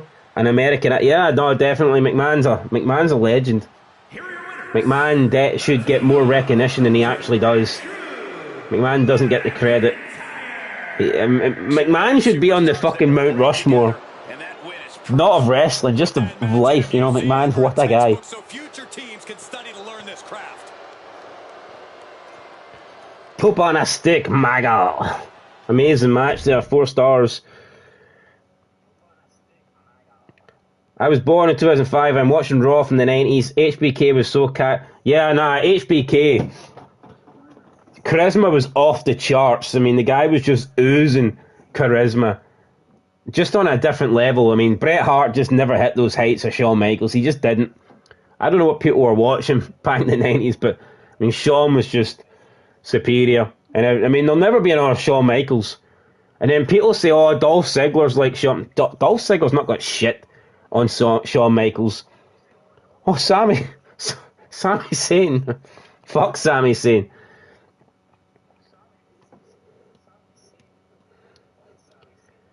You could sim matches with a commentator over the top and it's still better than watching modern WWE. Well, thank you, I appreciate that. But yeah, here's the end of the night then. So, new tag team champs in the opening match. Kairi Sane and Asuka win. They beat the team of Rio. We then had Penta retain in a ladder match against Ludwig Kaiser. IC title. Logan Paul qualified for the Royal Rumble by winning this 8-man Battle Royal. Last man chance qualifier. Brock Lesnar now losing 2 matches in a row. Brock Lesnar, breaking news, will not be in the Royal Rumble. That's insane. Carmelo Hayes lost an Iron Man match to Sami Zayn, 4 falls to 2. We had Julia losing the dumpster match, so Chelsea Green retains her title. And then in the main event, it was Gunther and Drew McIntyre defeating CM Punk and LA Knight. Did you ever see the Can't Kill David Arquette documentary? Nah. When was this? Haven't seen it. Have not seen it. We've got some news here, eh?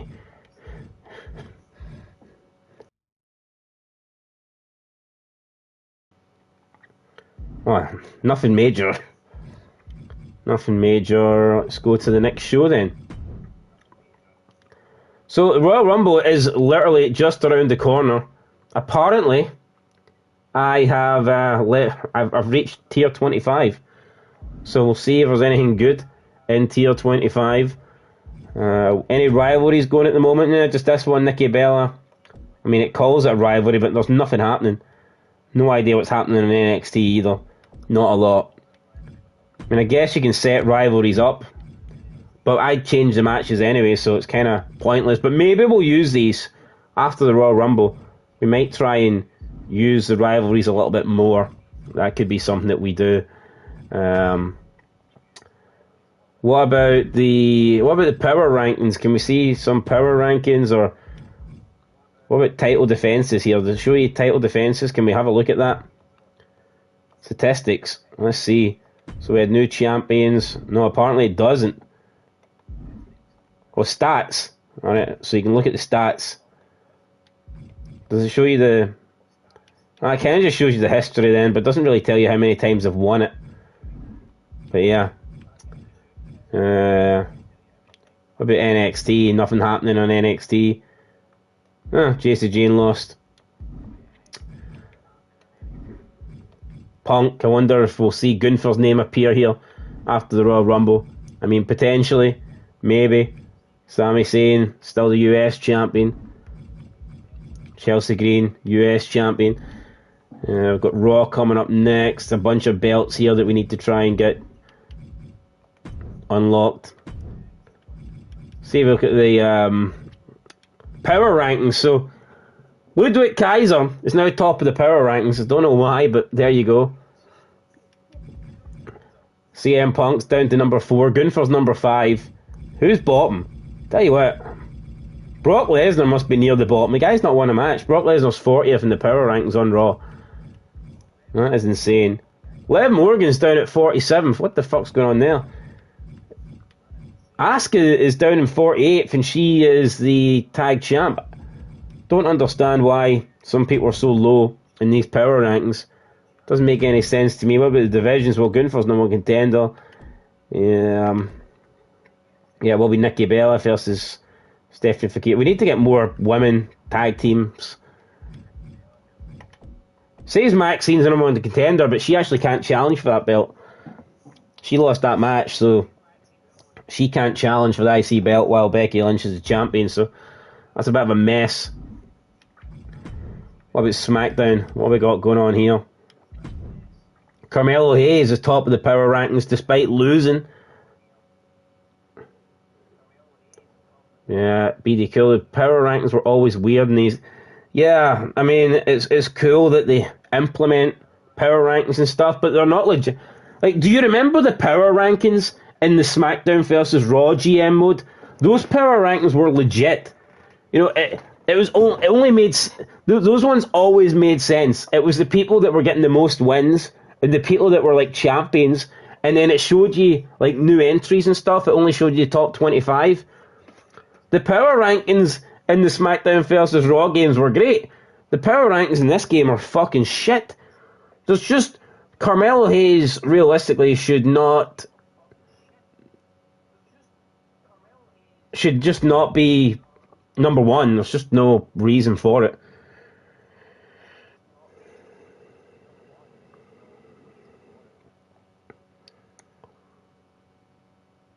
Where the fuck is Mariah May going to win the NXT Women's Championship and move to the main roster? Yeah, I mean, well, I don't think she should have been on NXT in the first place. I would have just had her debut on the main roster straight away, but of course they don't do that. They like to throw everybody into NXT because that's what they do. I'd love to see a Japanese Indian. I'm not Indian as far as I know, but I've seen Indian women, and boy, let me talk to you. I'm not really impressed. I mean, I'm sure you get some attractive Indian women. You probably do, but for the most part, I wouldn't have them near my top. If I had to name like my top nationalities or whatever, I certainly wouldn't be having Indian women anywhere near the top, to be honest. When you make top 50, you know, there'd be so many. Easily not top 50. But here we go. It looks like we've just unlocked. Oh yeah, we just unlocked Macho Man and Elizabeth. So congratulations. But here, if you like Indian women, then you know, good for you. Go do you, man.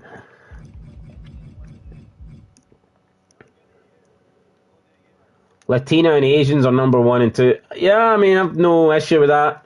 Very fond of Latina and Asians.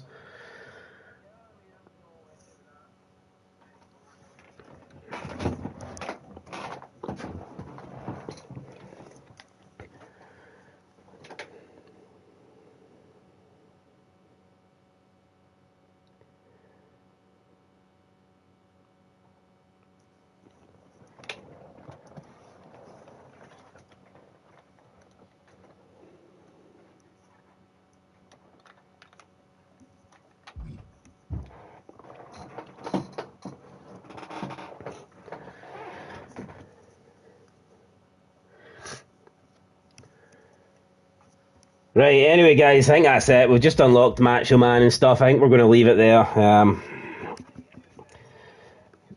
Could have continued talking about, you know, which women from which nationalities are more attractive and stuff, but I don't think that's really... I really like Asian women, but I wouldn't want my kid to be... But I wouldn't marry one because I want my kid to be... Yeah, I mean, that's fair. I think protecting your bloodline is important. Yeah, no, I actually agree with that. I don't think I don't think that any ethnic should race mix. I don't know. I know a lot of people say, like, Wasians are nice. One of my friends is Wasians, and yeah, she's, like, very attractive, but at the end of the day, you've got, like, a white father and, like, an Asian mother, and you're just getting... I mean, it does water down your bloodline. So, yeah, fuck Donald Trump. Those Epstein files need to get released. Everybody involved needs to die. Simple as that. I don't want prison. I don't care. Don't lock them up. Locking them up's too good for these people. We need to see heads on spikes. We need to see heads on spikes. And we actually need to see proof. Not like this Epstein bullshit. I mean, you hear, like, rumors and stuff that he's living in Israel. Honestly, I wouldn't be surprised. I wouldn't be fucking surprised.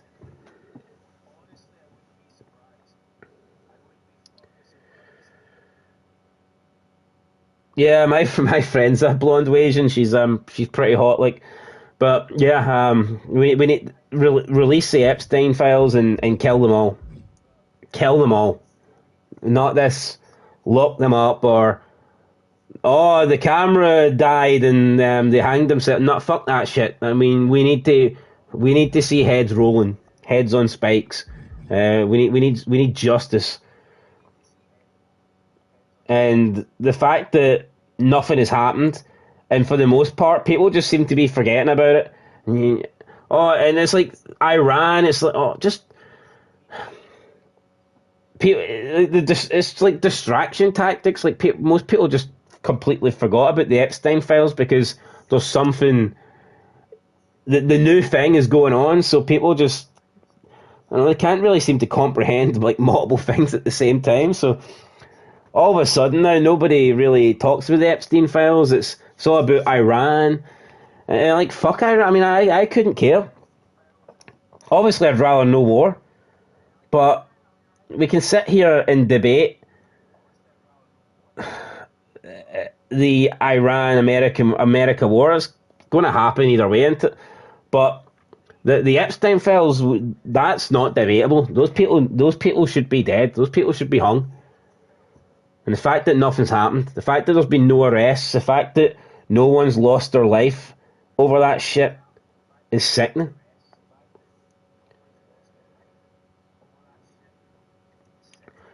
We should have people like, I mean, it makes no sense. Fucking George Floyd dies and you get riots over the entire summer. Hundreds of thousands of people destroying shit. Stealing shoes over a career criminal. But you're getting thousands and thousands of babies that have went missing year after, I mean, babies, kids, teenagers have been getting killed, getting raped on this island, getting mutilated on this island by all the elite, and nothing's happening. Nobody's doing anything. Not saying they should be out rioting or stealing shoes, but like fucking legitimately nothing is being done. Like it's just been brushed under the carpet. People have moved on. It's absolutely sick. Appreciate the super chat, Sean Hughes. I'm also about to go back to work, guys. Need to end this stream here because Big Stevie's away for the next like 2 weeks, and I've got like 5 channels that I need to upload videos to. So need to go and make some. Need to go and find some wrestling news. Need to go and find some football news. I then need to go and find some entertainment news. And there's a few games I need to play an episode or a part of, and I need to react to a trailer, and there's just too much shit. I need to do a Scottish football review show. I've got about like 6-7 hours work ahead of me before I can grab some sleep, because Big Stevie's running off to another country, spending all his millions. So yeah, busy night ahead of me, guys. So I'm going to have to end the stream right here, unfortunately. But I completely agree. Release the Epstein files. Fakino does look like a fat Ronaldo, to be honest. I'm glad that Real Wigga is rooting. I'm rooting.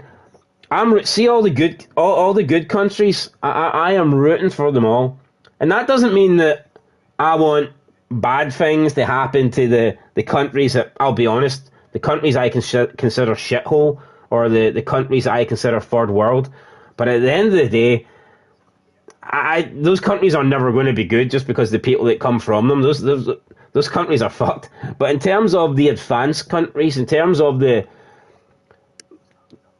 countries that you would be proud of, the countries that you would like to visit, the countries that you wouldn't mind if people were being imported from those countries to live next to you, I want to save them all. Not just in Europe, but in Asia, in North America. I want America to save itself. I want Canada to send every single fucking Indian back to where they belong. I want Canada to be for the Canadians. I don't want Japan and Korea to get diversified. Diversity is our strength. No, diversity is our weakness, and every country has proven this. No country has. I mean, the only country that ever really benefited from diversity was America, when you got all the white Europeans immigrating into America. That's when immigration truly was beneficial. But when you're bringing in people from India, Pakistan, Bangladesh, I mean, like, fuck, you're bringing these people into like Germany or like the United Kingdom, and they're not making nothing better. And then then you do talk. I mean, you're talking like some of the countries in Africa. We're talking under 70 IQ here. We're talking like some of these countries have like a 67 average IQ, and that's the average. So totally accept that there will be people above the average, of course, because that's how these things work. If you've got a 67 average, you will have people that are smarter than that. They have a higher IQ than that. They might be in the 70s. They might be in the 80s. Dare I say, you might have people that are in the 90s and hundreds. Won't be many here, but maybe you've got some. But that also means, on the other side of the scale, you're going to have people that are below 67. So see when people go, oh, you're important people, you're important immigrants from a country with an average IQ of like, let's say 75. Yeah, but that doesn't mean that the people you're important in have got a 75 level. I mean, they could be fucking 60, they could be 50. You wouldn't know. You wouldn't know, but these people, they can't be civilized, they can't live around civilization, and they can't function in a normal functioning society. They don't have what it takes. It's not safe to let these people roam the streets free.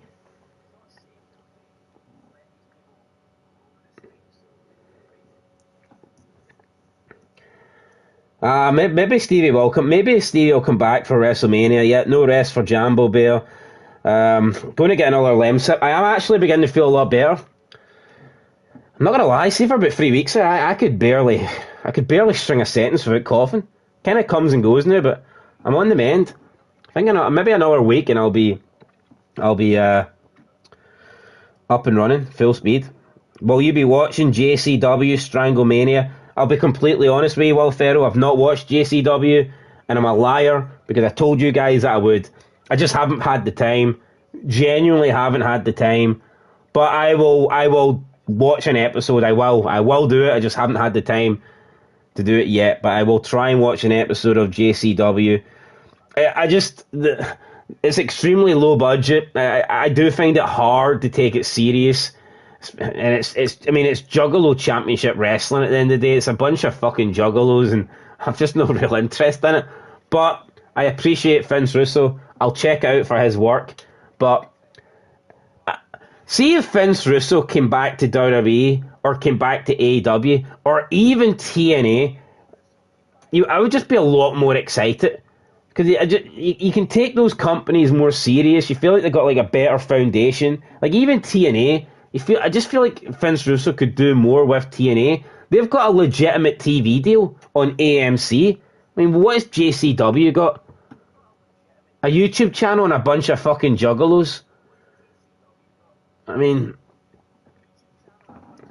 like the average JCW fan is probably the same level of intelligence as like the average Somalian. So it's like, is that really a company that I should be spending my time watching? I mean, probably not there, but I will give it a go.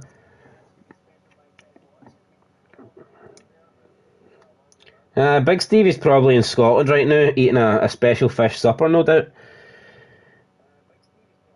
AEW Dynasty. I'm gonna see after WrestleMania. I'm gonna start watching all the wrestling shows. I'm gonna do it. I am going to do it. I don't care. I'm gonna get back into it. I'm gonna be watching Dynamite, TNA, NXT. I'm gonna watch them all. Bit like Pokemon. Gotta catch them all. I'm gonna watch them all. I need to. This channel's dying. I know you guys don't really get to see the analytics of Fog Wrestling, but this channel's dying a slow death. See, every time I look at the analytics, and I look at the views, and I look at the watch hours, and I look at the subscribers, it's worrying. It's just like this downward spiral of shit. So I need to fix it, and I don't know, maybe watching more shows and reviewing more shows, maybe that's the way going forward. I'm going to hope.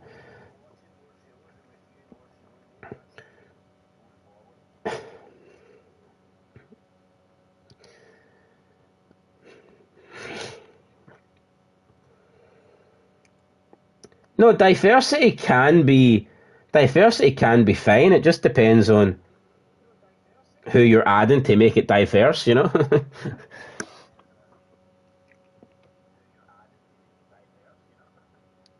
mean, like I said, if I still lived in Scotland,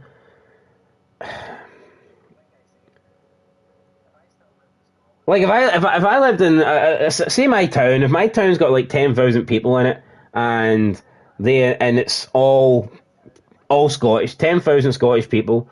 And there's an announcement that they're going to be importing 500 Japanese people into my town, 250 men, 250 women. I would maybe be a little bit concerned, thinking, hold on, that's quite a lot of people you're importing into a small town, but at the same time, I'd be okay because I respect the Japanese people. They're very respectful of laws, other cultures, they assimilate. So, yeah, I'd be like, maybe that's a high number, but I'll take them. It's not a big deal. But if you said to me, you live in a city of 10,000 people, or a town of 10,000 people, and you're importing like 500 Somalians in, then all of a sudden it's like, nah, that's not going to work for me. That's not. These people aren't going to come in and be respectful of our cultures, respectful of our laws. These people aren't going to abide. These people aren't going to offer anything. I know that if the Japanese come in, the majority of them are going to try and work hard. They're going to be looking to get good jobs. They're going to be giving back into, into the fuck, what do you call it? The economy. They're going to. The country's going to benefit. Your town's going to benefit if you have like 500 hard-working Japanese people come in. But if you're having 500, subhuman savages coming in that are going to be running about and attacking people and trying to rape every woman that they see and not work and not be able to offer anything of substance or of importance or give any sort of positives or beneficial things to your country, then you know, like why would you want that? You wouldn't. I mean, you just wouldn't. It's fucking suicide. It's suicide, and all these countries are committing it.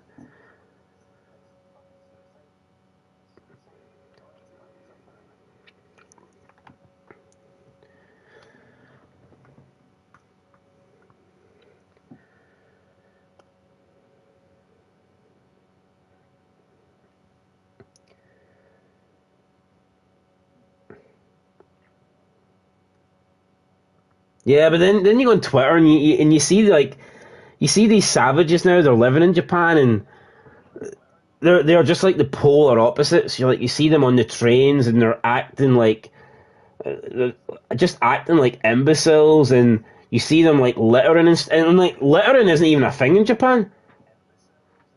Like littering's not even. I mean, that doesn't even exist. I don't even think the word littering is in the Japanese dictionary because they just don't do it.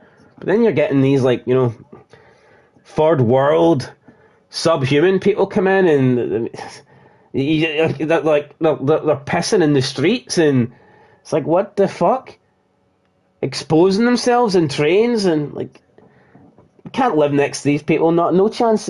We can't do it.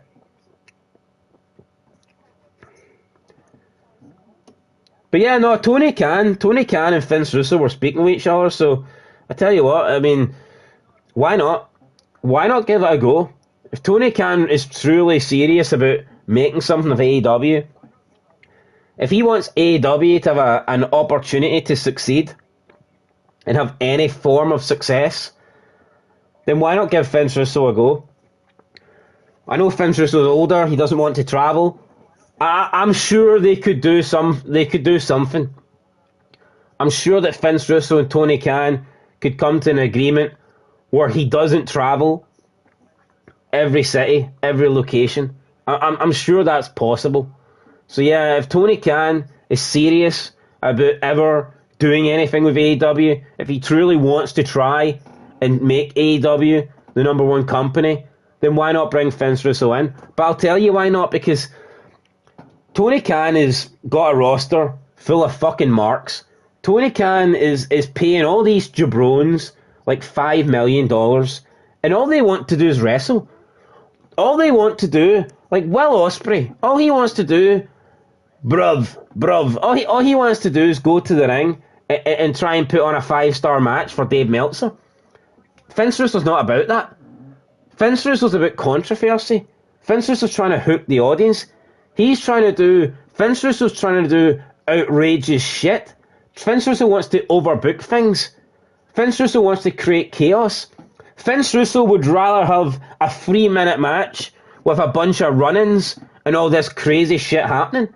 But the majority of the AEW roster just wouldn't want that. And I think it's like oil and water, they just wouldn't mix. I think for Vince Russo to go into AEW and have a chance of making it successful, I truly believe he would. You need to reset the roster, or at least get rid of most of them. I just don't see how Vince Russo can work with guys like Kenny Omega and Will Ospreay and Kyle Fletcher and all these guys, your Ricochets. I don't see how Russo works with them when all they want to do is get in the ring and put on wrestling matches and make Dave Meltzer cream his pants so they get 5 stars and they can claim they've had more 5-star matches than Kurt Angle because apparently he wasn't worthy of getting one. You know, what a joke.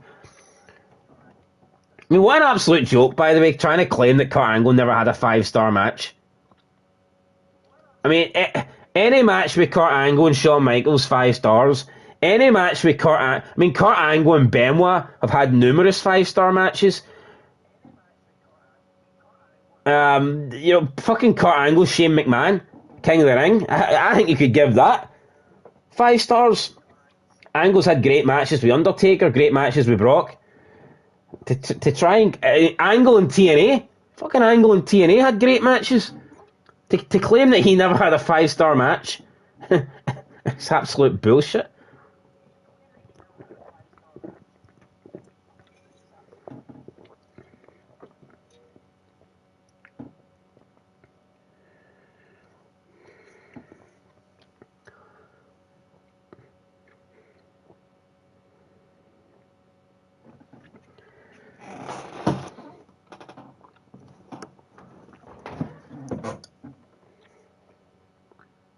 Yeah, I don't even know why we take Dave Meltzer serious. As if he's the guy that determines. Yeah, he may have. Well, he didn't create the term 5 stars because Dave Meltzer didn't create that. People have been rating things out of 5 stars for decades. It's not like Dave Meltzer was the guy that invented a rating system, or he was the guy that came up with the idea to rate matches or to rate movies, or he was just a guy that started rating his own matches. Then all of a sudden, people started bowing down to him and saying, "Oh well, if he rates it 5 stars, it has to be 5 stars." Bull fucking shit. Bull fucking shit. I mean, look at like Rotten Tomatoes. They'll come out and tell you that some of these like bang average movies are 10 out of 10s. See if you look at if you go to Rotten Tomatoes and you look at the highest rated movies of all time, 3 out of the top 4 are movies that had predominantly black casts or had black directors and black writers.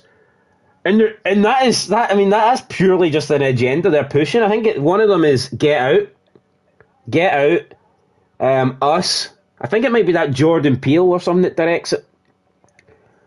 And those movies are okay. I'm not like, yeah, I thought Get Out was a decent movie. It was good. I enjoyed it. But they're trying to tell us that Get Out is the best movie of all time. And it's like, are you fucking serious? Wouldn't he make the top 100? Not even close. So, yeah, it doesn't matter who rates the matches, whether it's Dave Meltzer or Rotten Tomatoes or... Yeah, I haven't seen the Sinners one, but I guarantee you, if you go on Rotten Tomatoes, Sinners is probably right at the top as well. Sinners is probably in the top 10 movies of all time on Rotten Tomatoes because, like you said, it was anti-white and you got like a predominant large black cast. That's how it goes. Can't take these people seriously.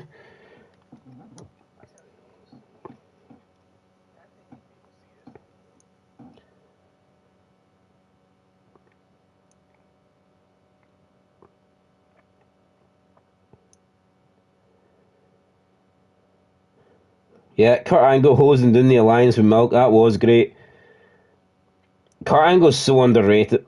See, for me, that Dave Meltzer, I think that makes all his opinions null and valid, to be honest.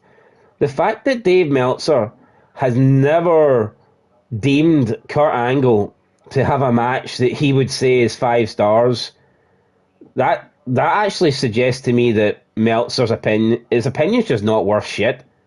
The fact that he doesn't think Kurt Angle's had a 5 star match.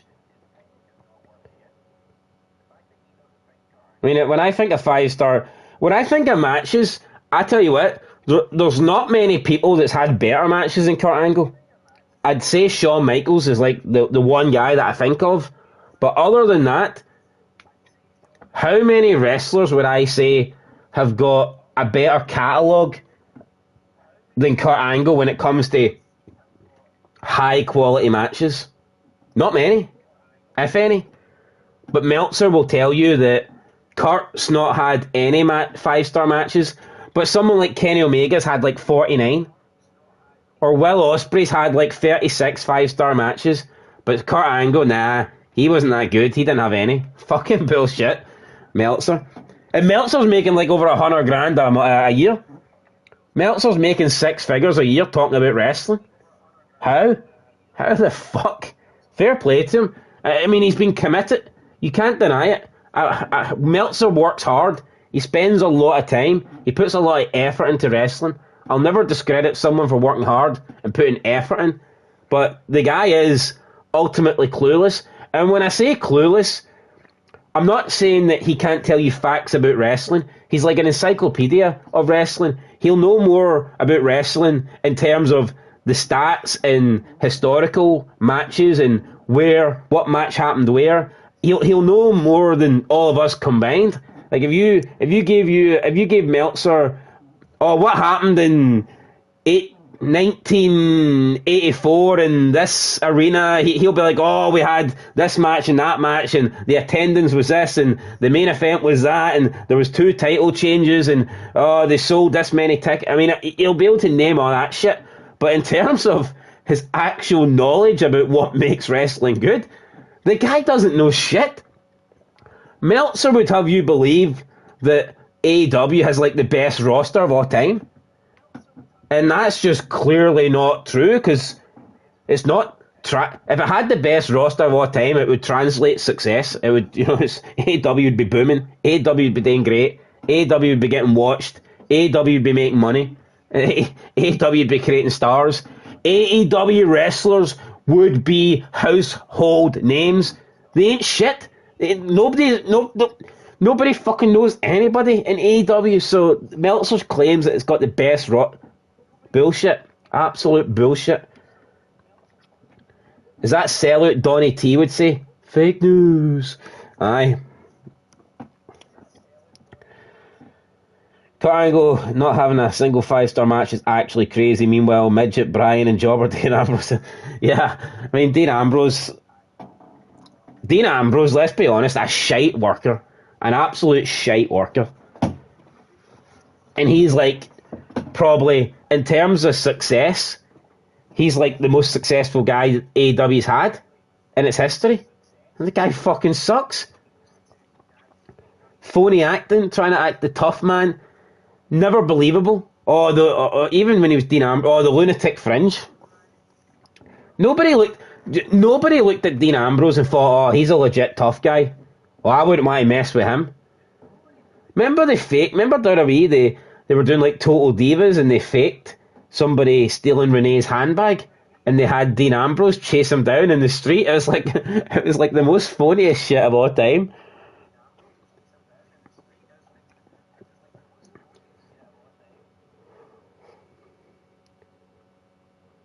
I mean, look at Seth Rollins. Fan jumps the barricade.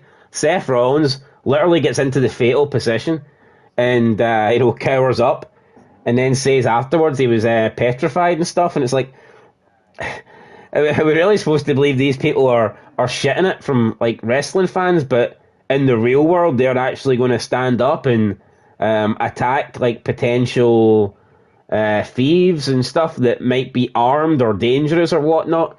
Not a chance. Not a chance.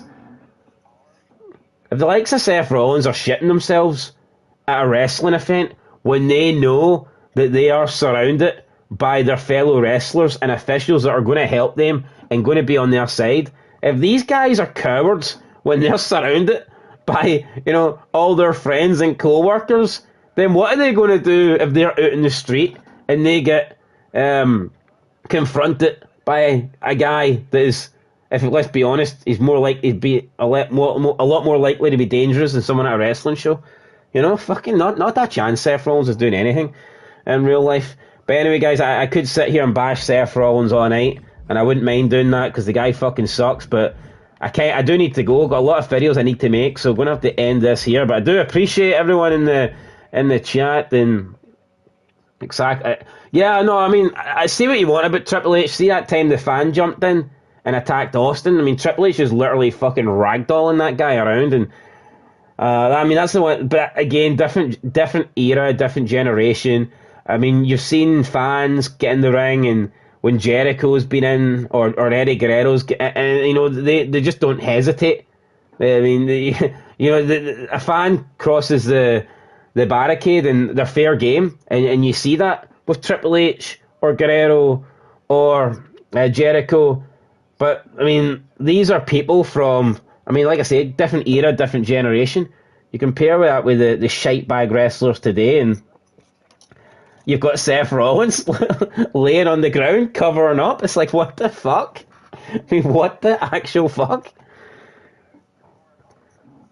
See if a fan jumped... Honestly, I'd like to see what would happen. See if a fan jumped the barricade.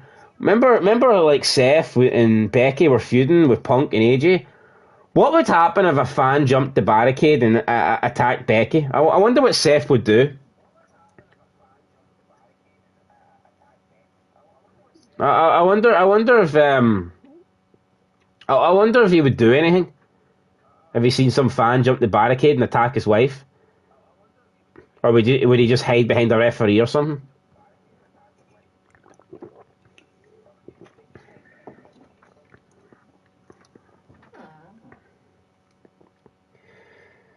We need more toxic masculine.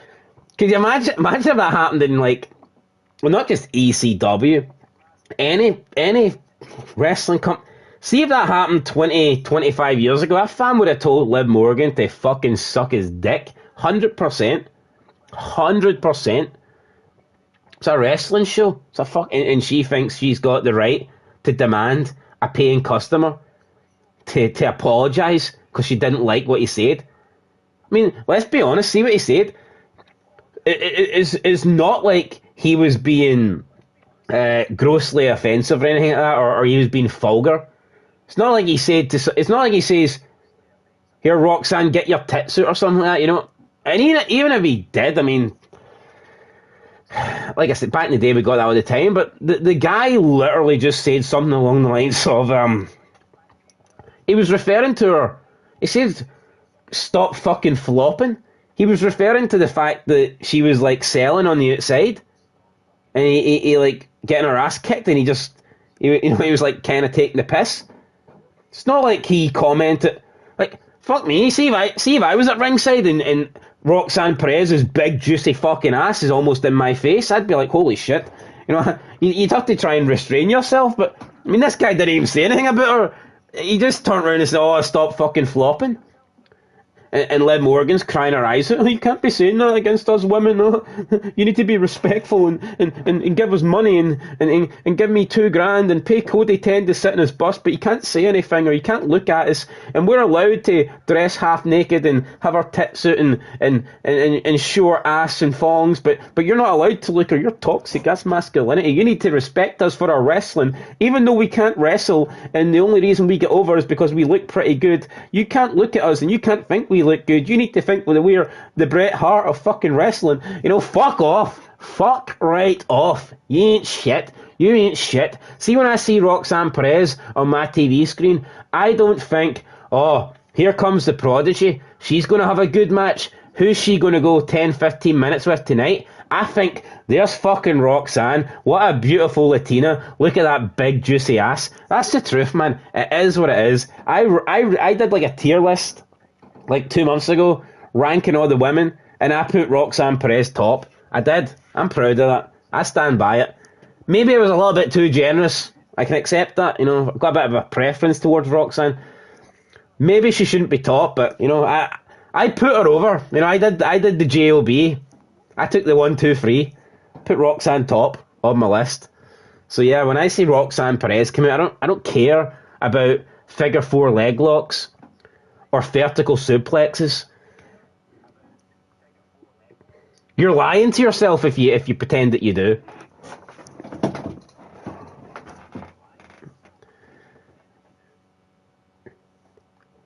All these hot women come out. "Oh no, I don't want to look. I don't look at their bodies. I don't look at their attractiveness. I only care about their wrestling ability, and I only care about their 5-star matches." Yeah, right, loser. You know, like, what a joke.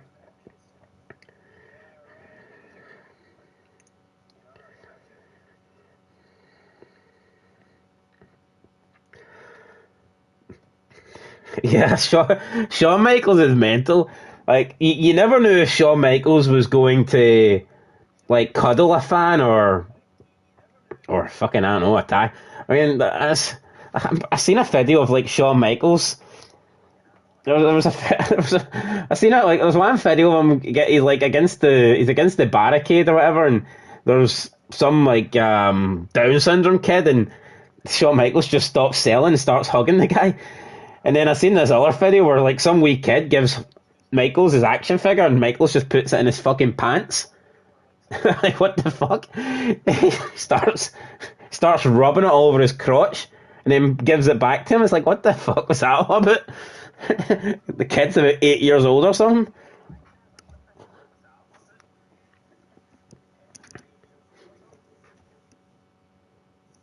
Guess it just depended on what kind of mood Shawn Michaels was in.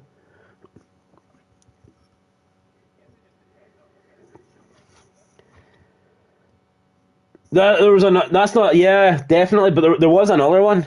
There was I don't know who he was wrestling, but there was might have been Fader. There might it was down beside the commentary desk, and Shawn Michaels he gets like punched or chopped or something, and then he like spins around and he throws himself onto like the barricade, so he's like hanging over the barricade, and then there's some like Down syndrome kid in the front row. And then Shawn Michaels starts like rubbing mid match. Shawn Michaels just wraps both arms around him and starts hugging him. He's got this Down syndrome kid and like a bear hug in the front row. Was it some? I don't know if it was that. It might have been that one. I need to check. But yeah, he's like hanging over the barricade railing, and he just grabs this Down syndrome kid and starts fucking hugging him. It was kind of funny.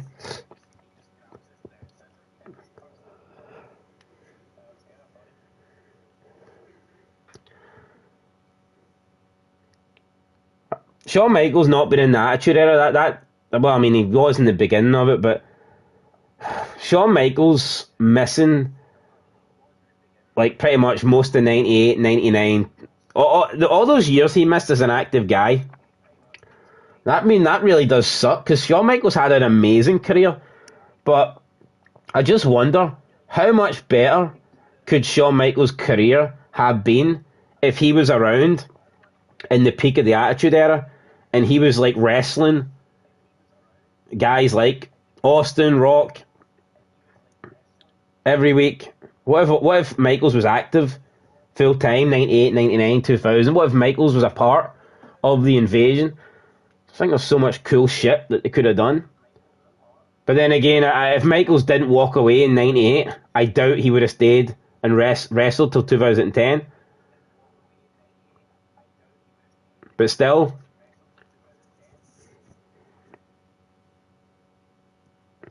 yeah, true. I mean, if Shawn Michaels sticks around, then don't know what happens to Triple H, to be honest. Well, Triple H couldn't be a world champion while DX was around, because Shawn Michaels would have been the main guy.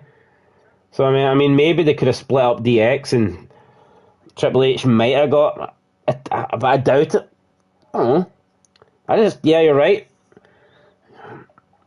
Shawn Michaels being around, it'd be hard to see Triple H getting a title.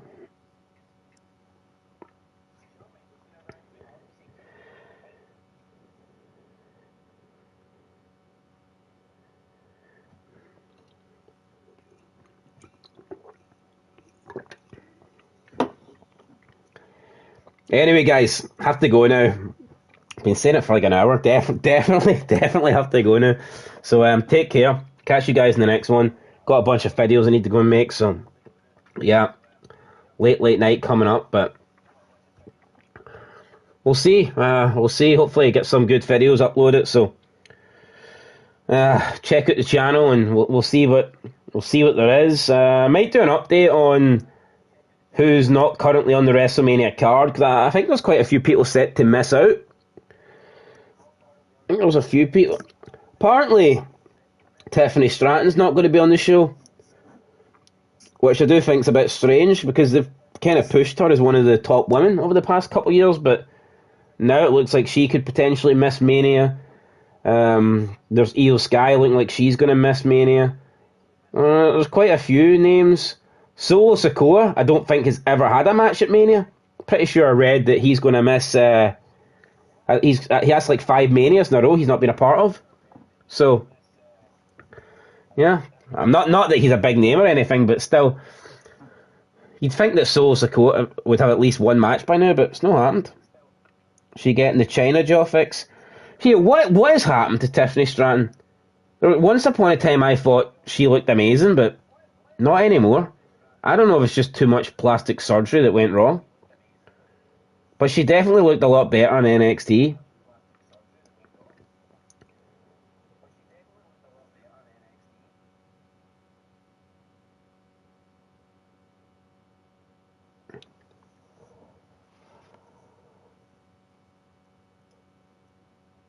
SpongeBob SquareJaw, fuck.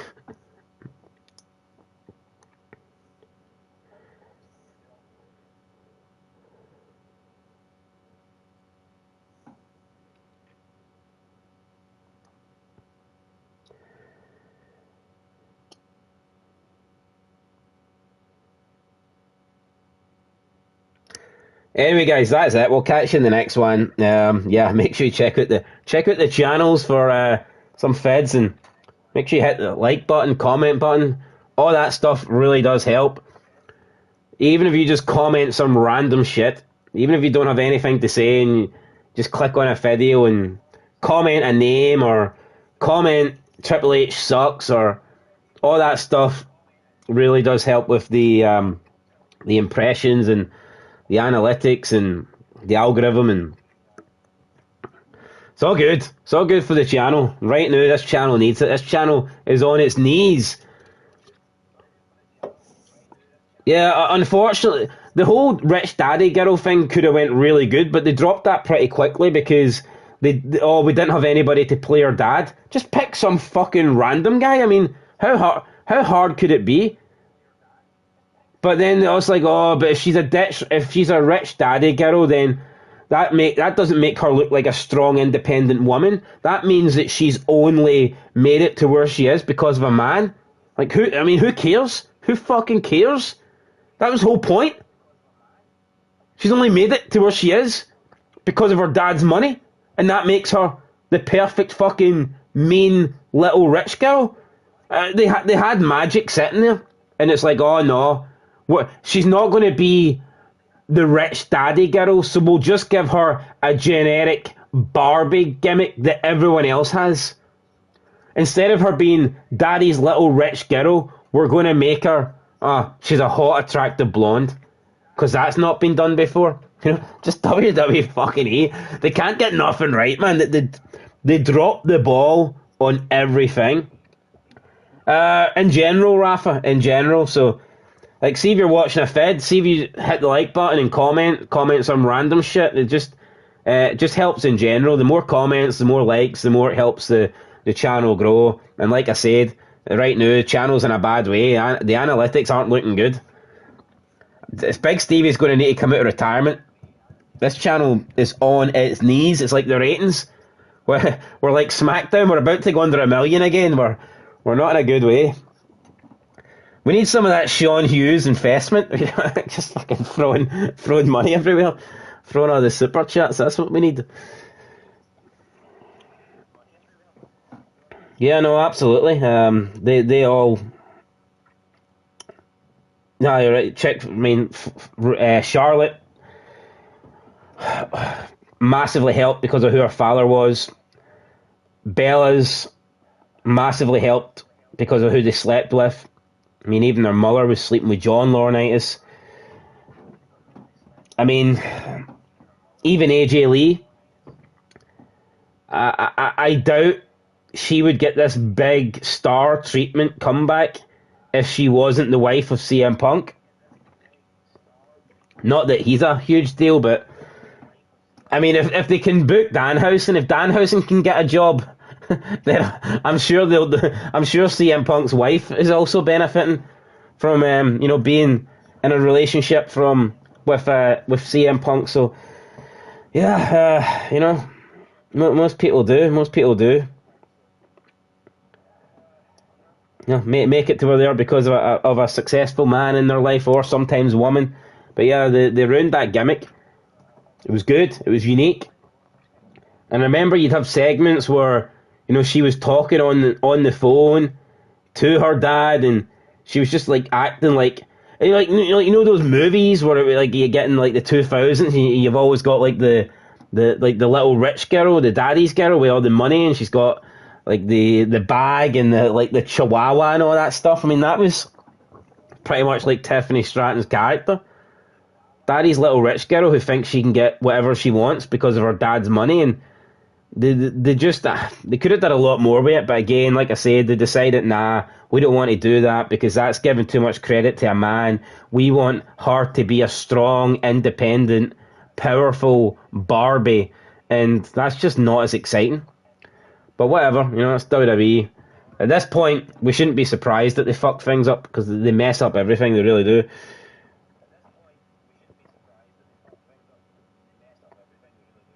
Yeah, AJ Lee just looks old. I mean, those are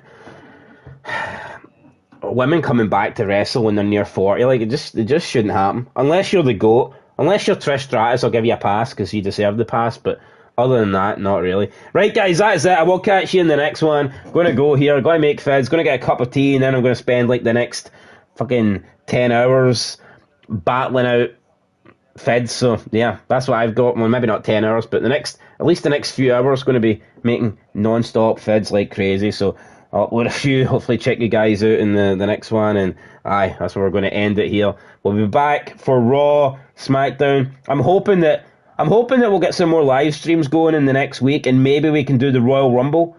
I'll try and do the Royal Rumble Mania weekend. I think we'll try and do the Royal. So I'm going to be watching Mania night 1, night 2. We'll maybe do a Royal Rumble stream Saturday or Sunday. Saturday or Sunday. That's when it's going to be. Alright, guys, catch you in the next one. Till then, we've got Raw and SmackDown before that, but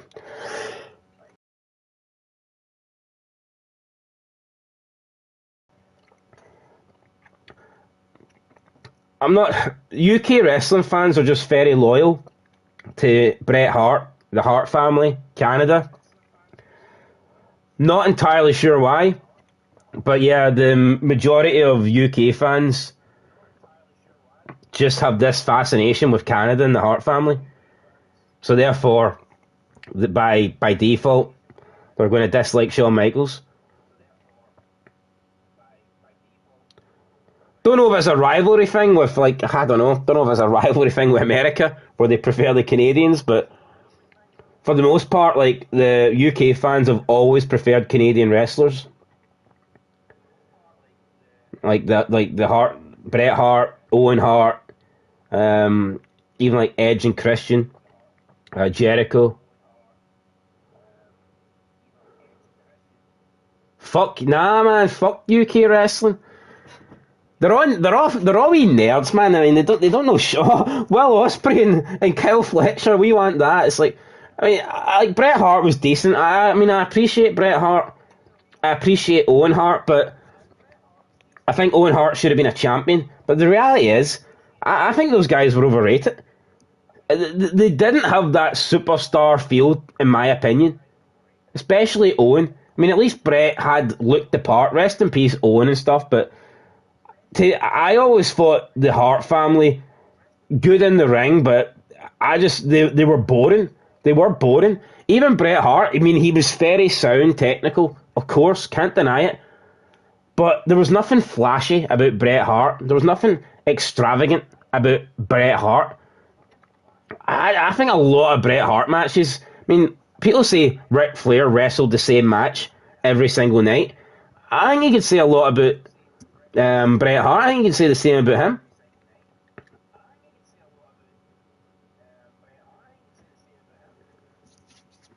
Yeah, no, I like Owen, but I mean, I think ultimately he was overrated, and I tend to think when people die, they get overrated. It depends. If people like you and you die, then you get overrated. But if people don't like you and you die, you tend to just they pretend like, oh, you were never any good. Almost seems to work the opposite way. But yeah, UK wrestling fans just tend to love or prefer or like Canadian wrestlers.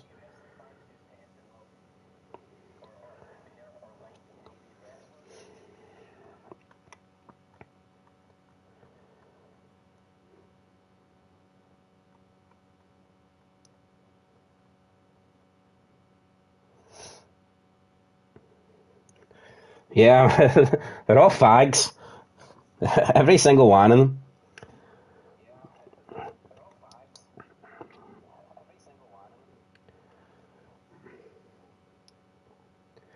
These are the type of channels, right? Where they'll say, they'll do a video. They'll be like, um, don't say don't say a word until you hear a better wrestler than Shawn Michaels, or don't say a word until you hear a better wrestler than Kurt Angle, and then they'll get two wrestlers in, and somebody will say Kenny Omega, and they'll be like, ah, that's me. I had to tap out. Yep, Kenny Omega. It's like, are you fucking kidding me? Are you kidding me? And again, if you notice, these these UK channels, they don't really appreciate Angle as much either. You know, they don't really give Angle the credit he deserves. And I do think it's just a simple case of, for whatever reason, they just prefer, they tend to favour Canadians over Americans, and I don't know why.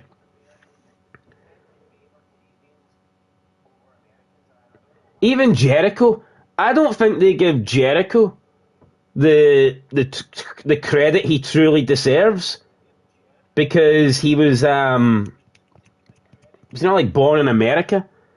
I know he's from Winnipeg or whatever, but was Jericho not born in America? I'm pretty sure he was either born in America or whatever, grew up in America or some bullshit like that.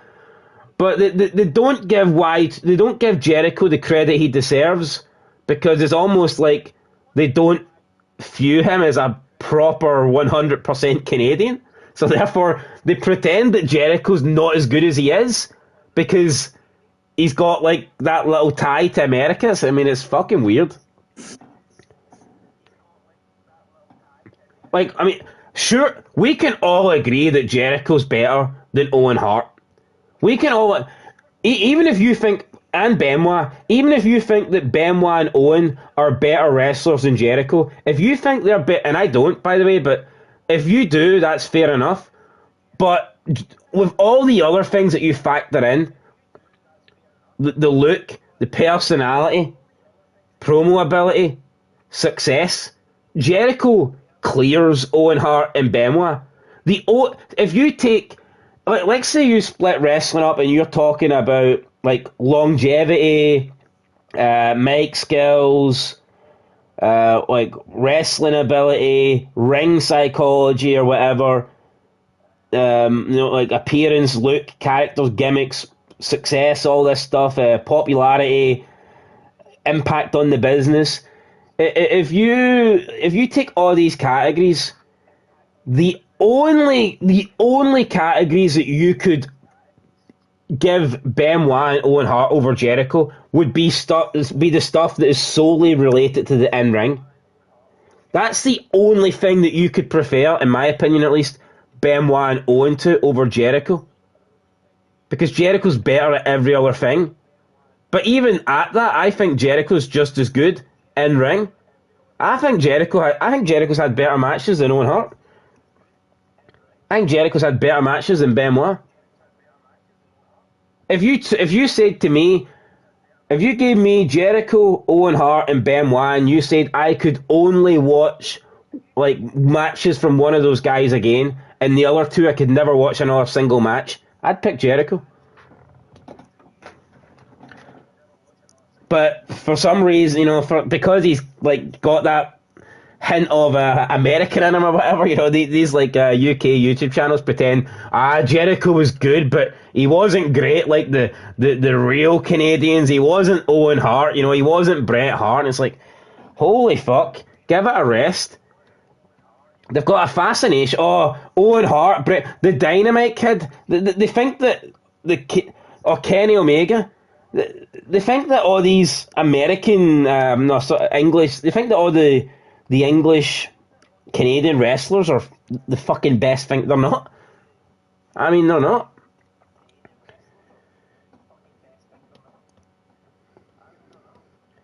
Yeah, Jericho won the first ever undisputed champ. Jericho's better than Triple H for me, 100%. Even when you look at even if you compare matches to like similar opponents.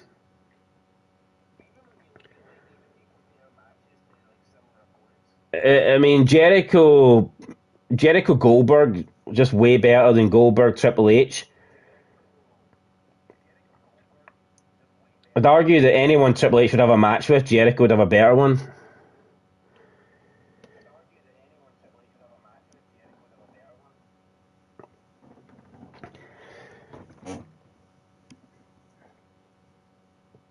Right, guys, that's it. Definitely going now. We've been here about fucking an hour and a half longer than I anticipated. We'll catch you guys in the next one. Please like all the feds and stuff like that, and comment. And if you're just watching a fed, just comment down below. It doesn't matter what, man. Even if you just want to say that, I don't know, Vince McMahon's the GOAT, or I don't know, fucking UK wrestling channels suck. Just comment anything you want, and it'll help the channel and it'll grow and all that stuff. But yeah, Jericho leagues better than Triple H for me, 100%. Yeah, definitely. Jericho's great. Jericho doesn't get the credit he deserves. And that is it, guys. Going to end it right there. I'll catch you guys in the next one. Thanks for watching, everybody. And until next time, peace.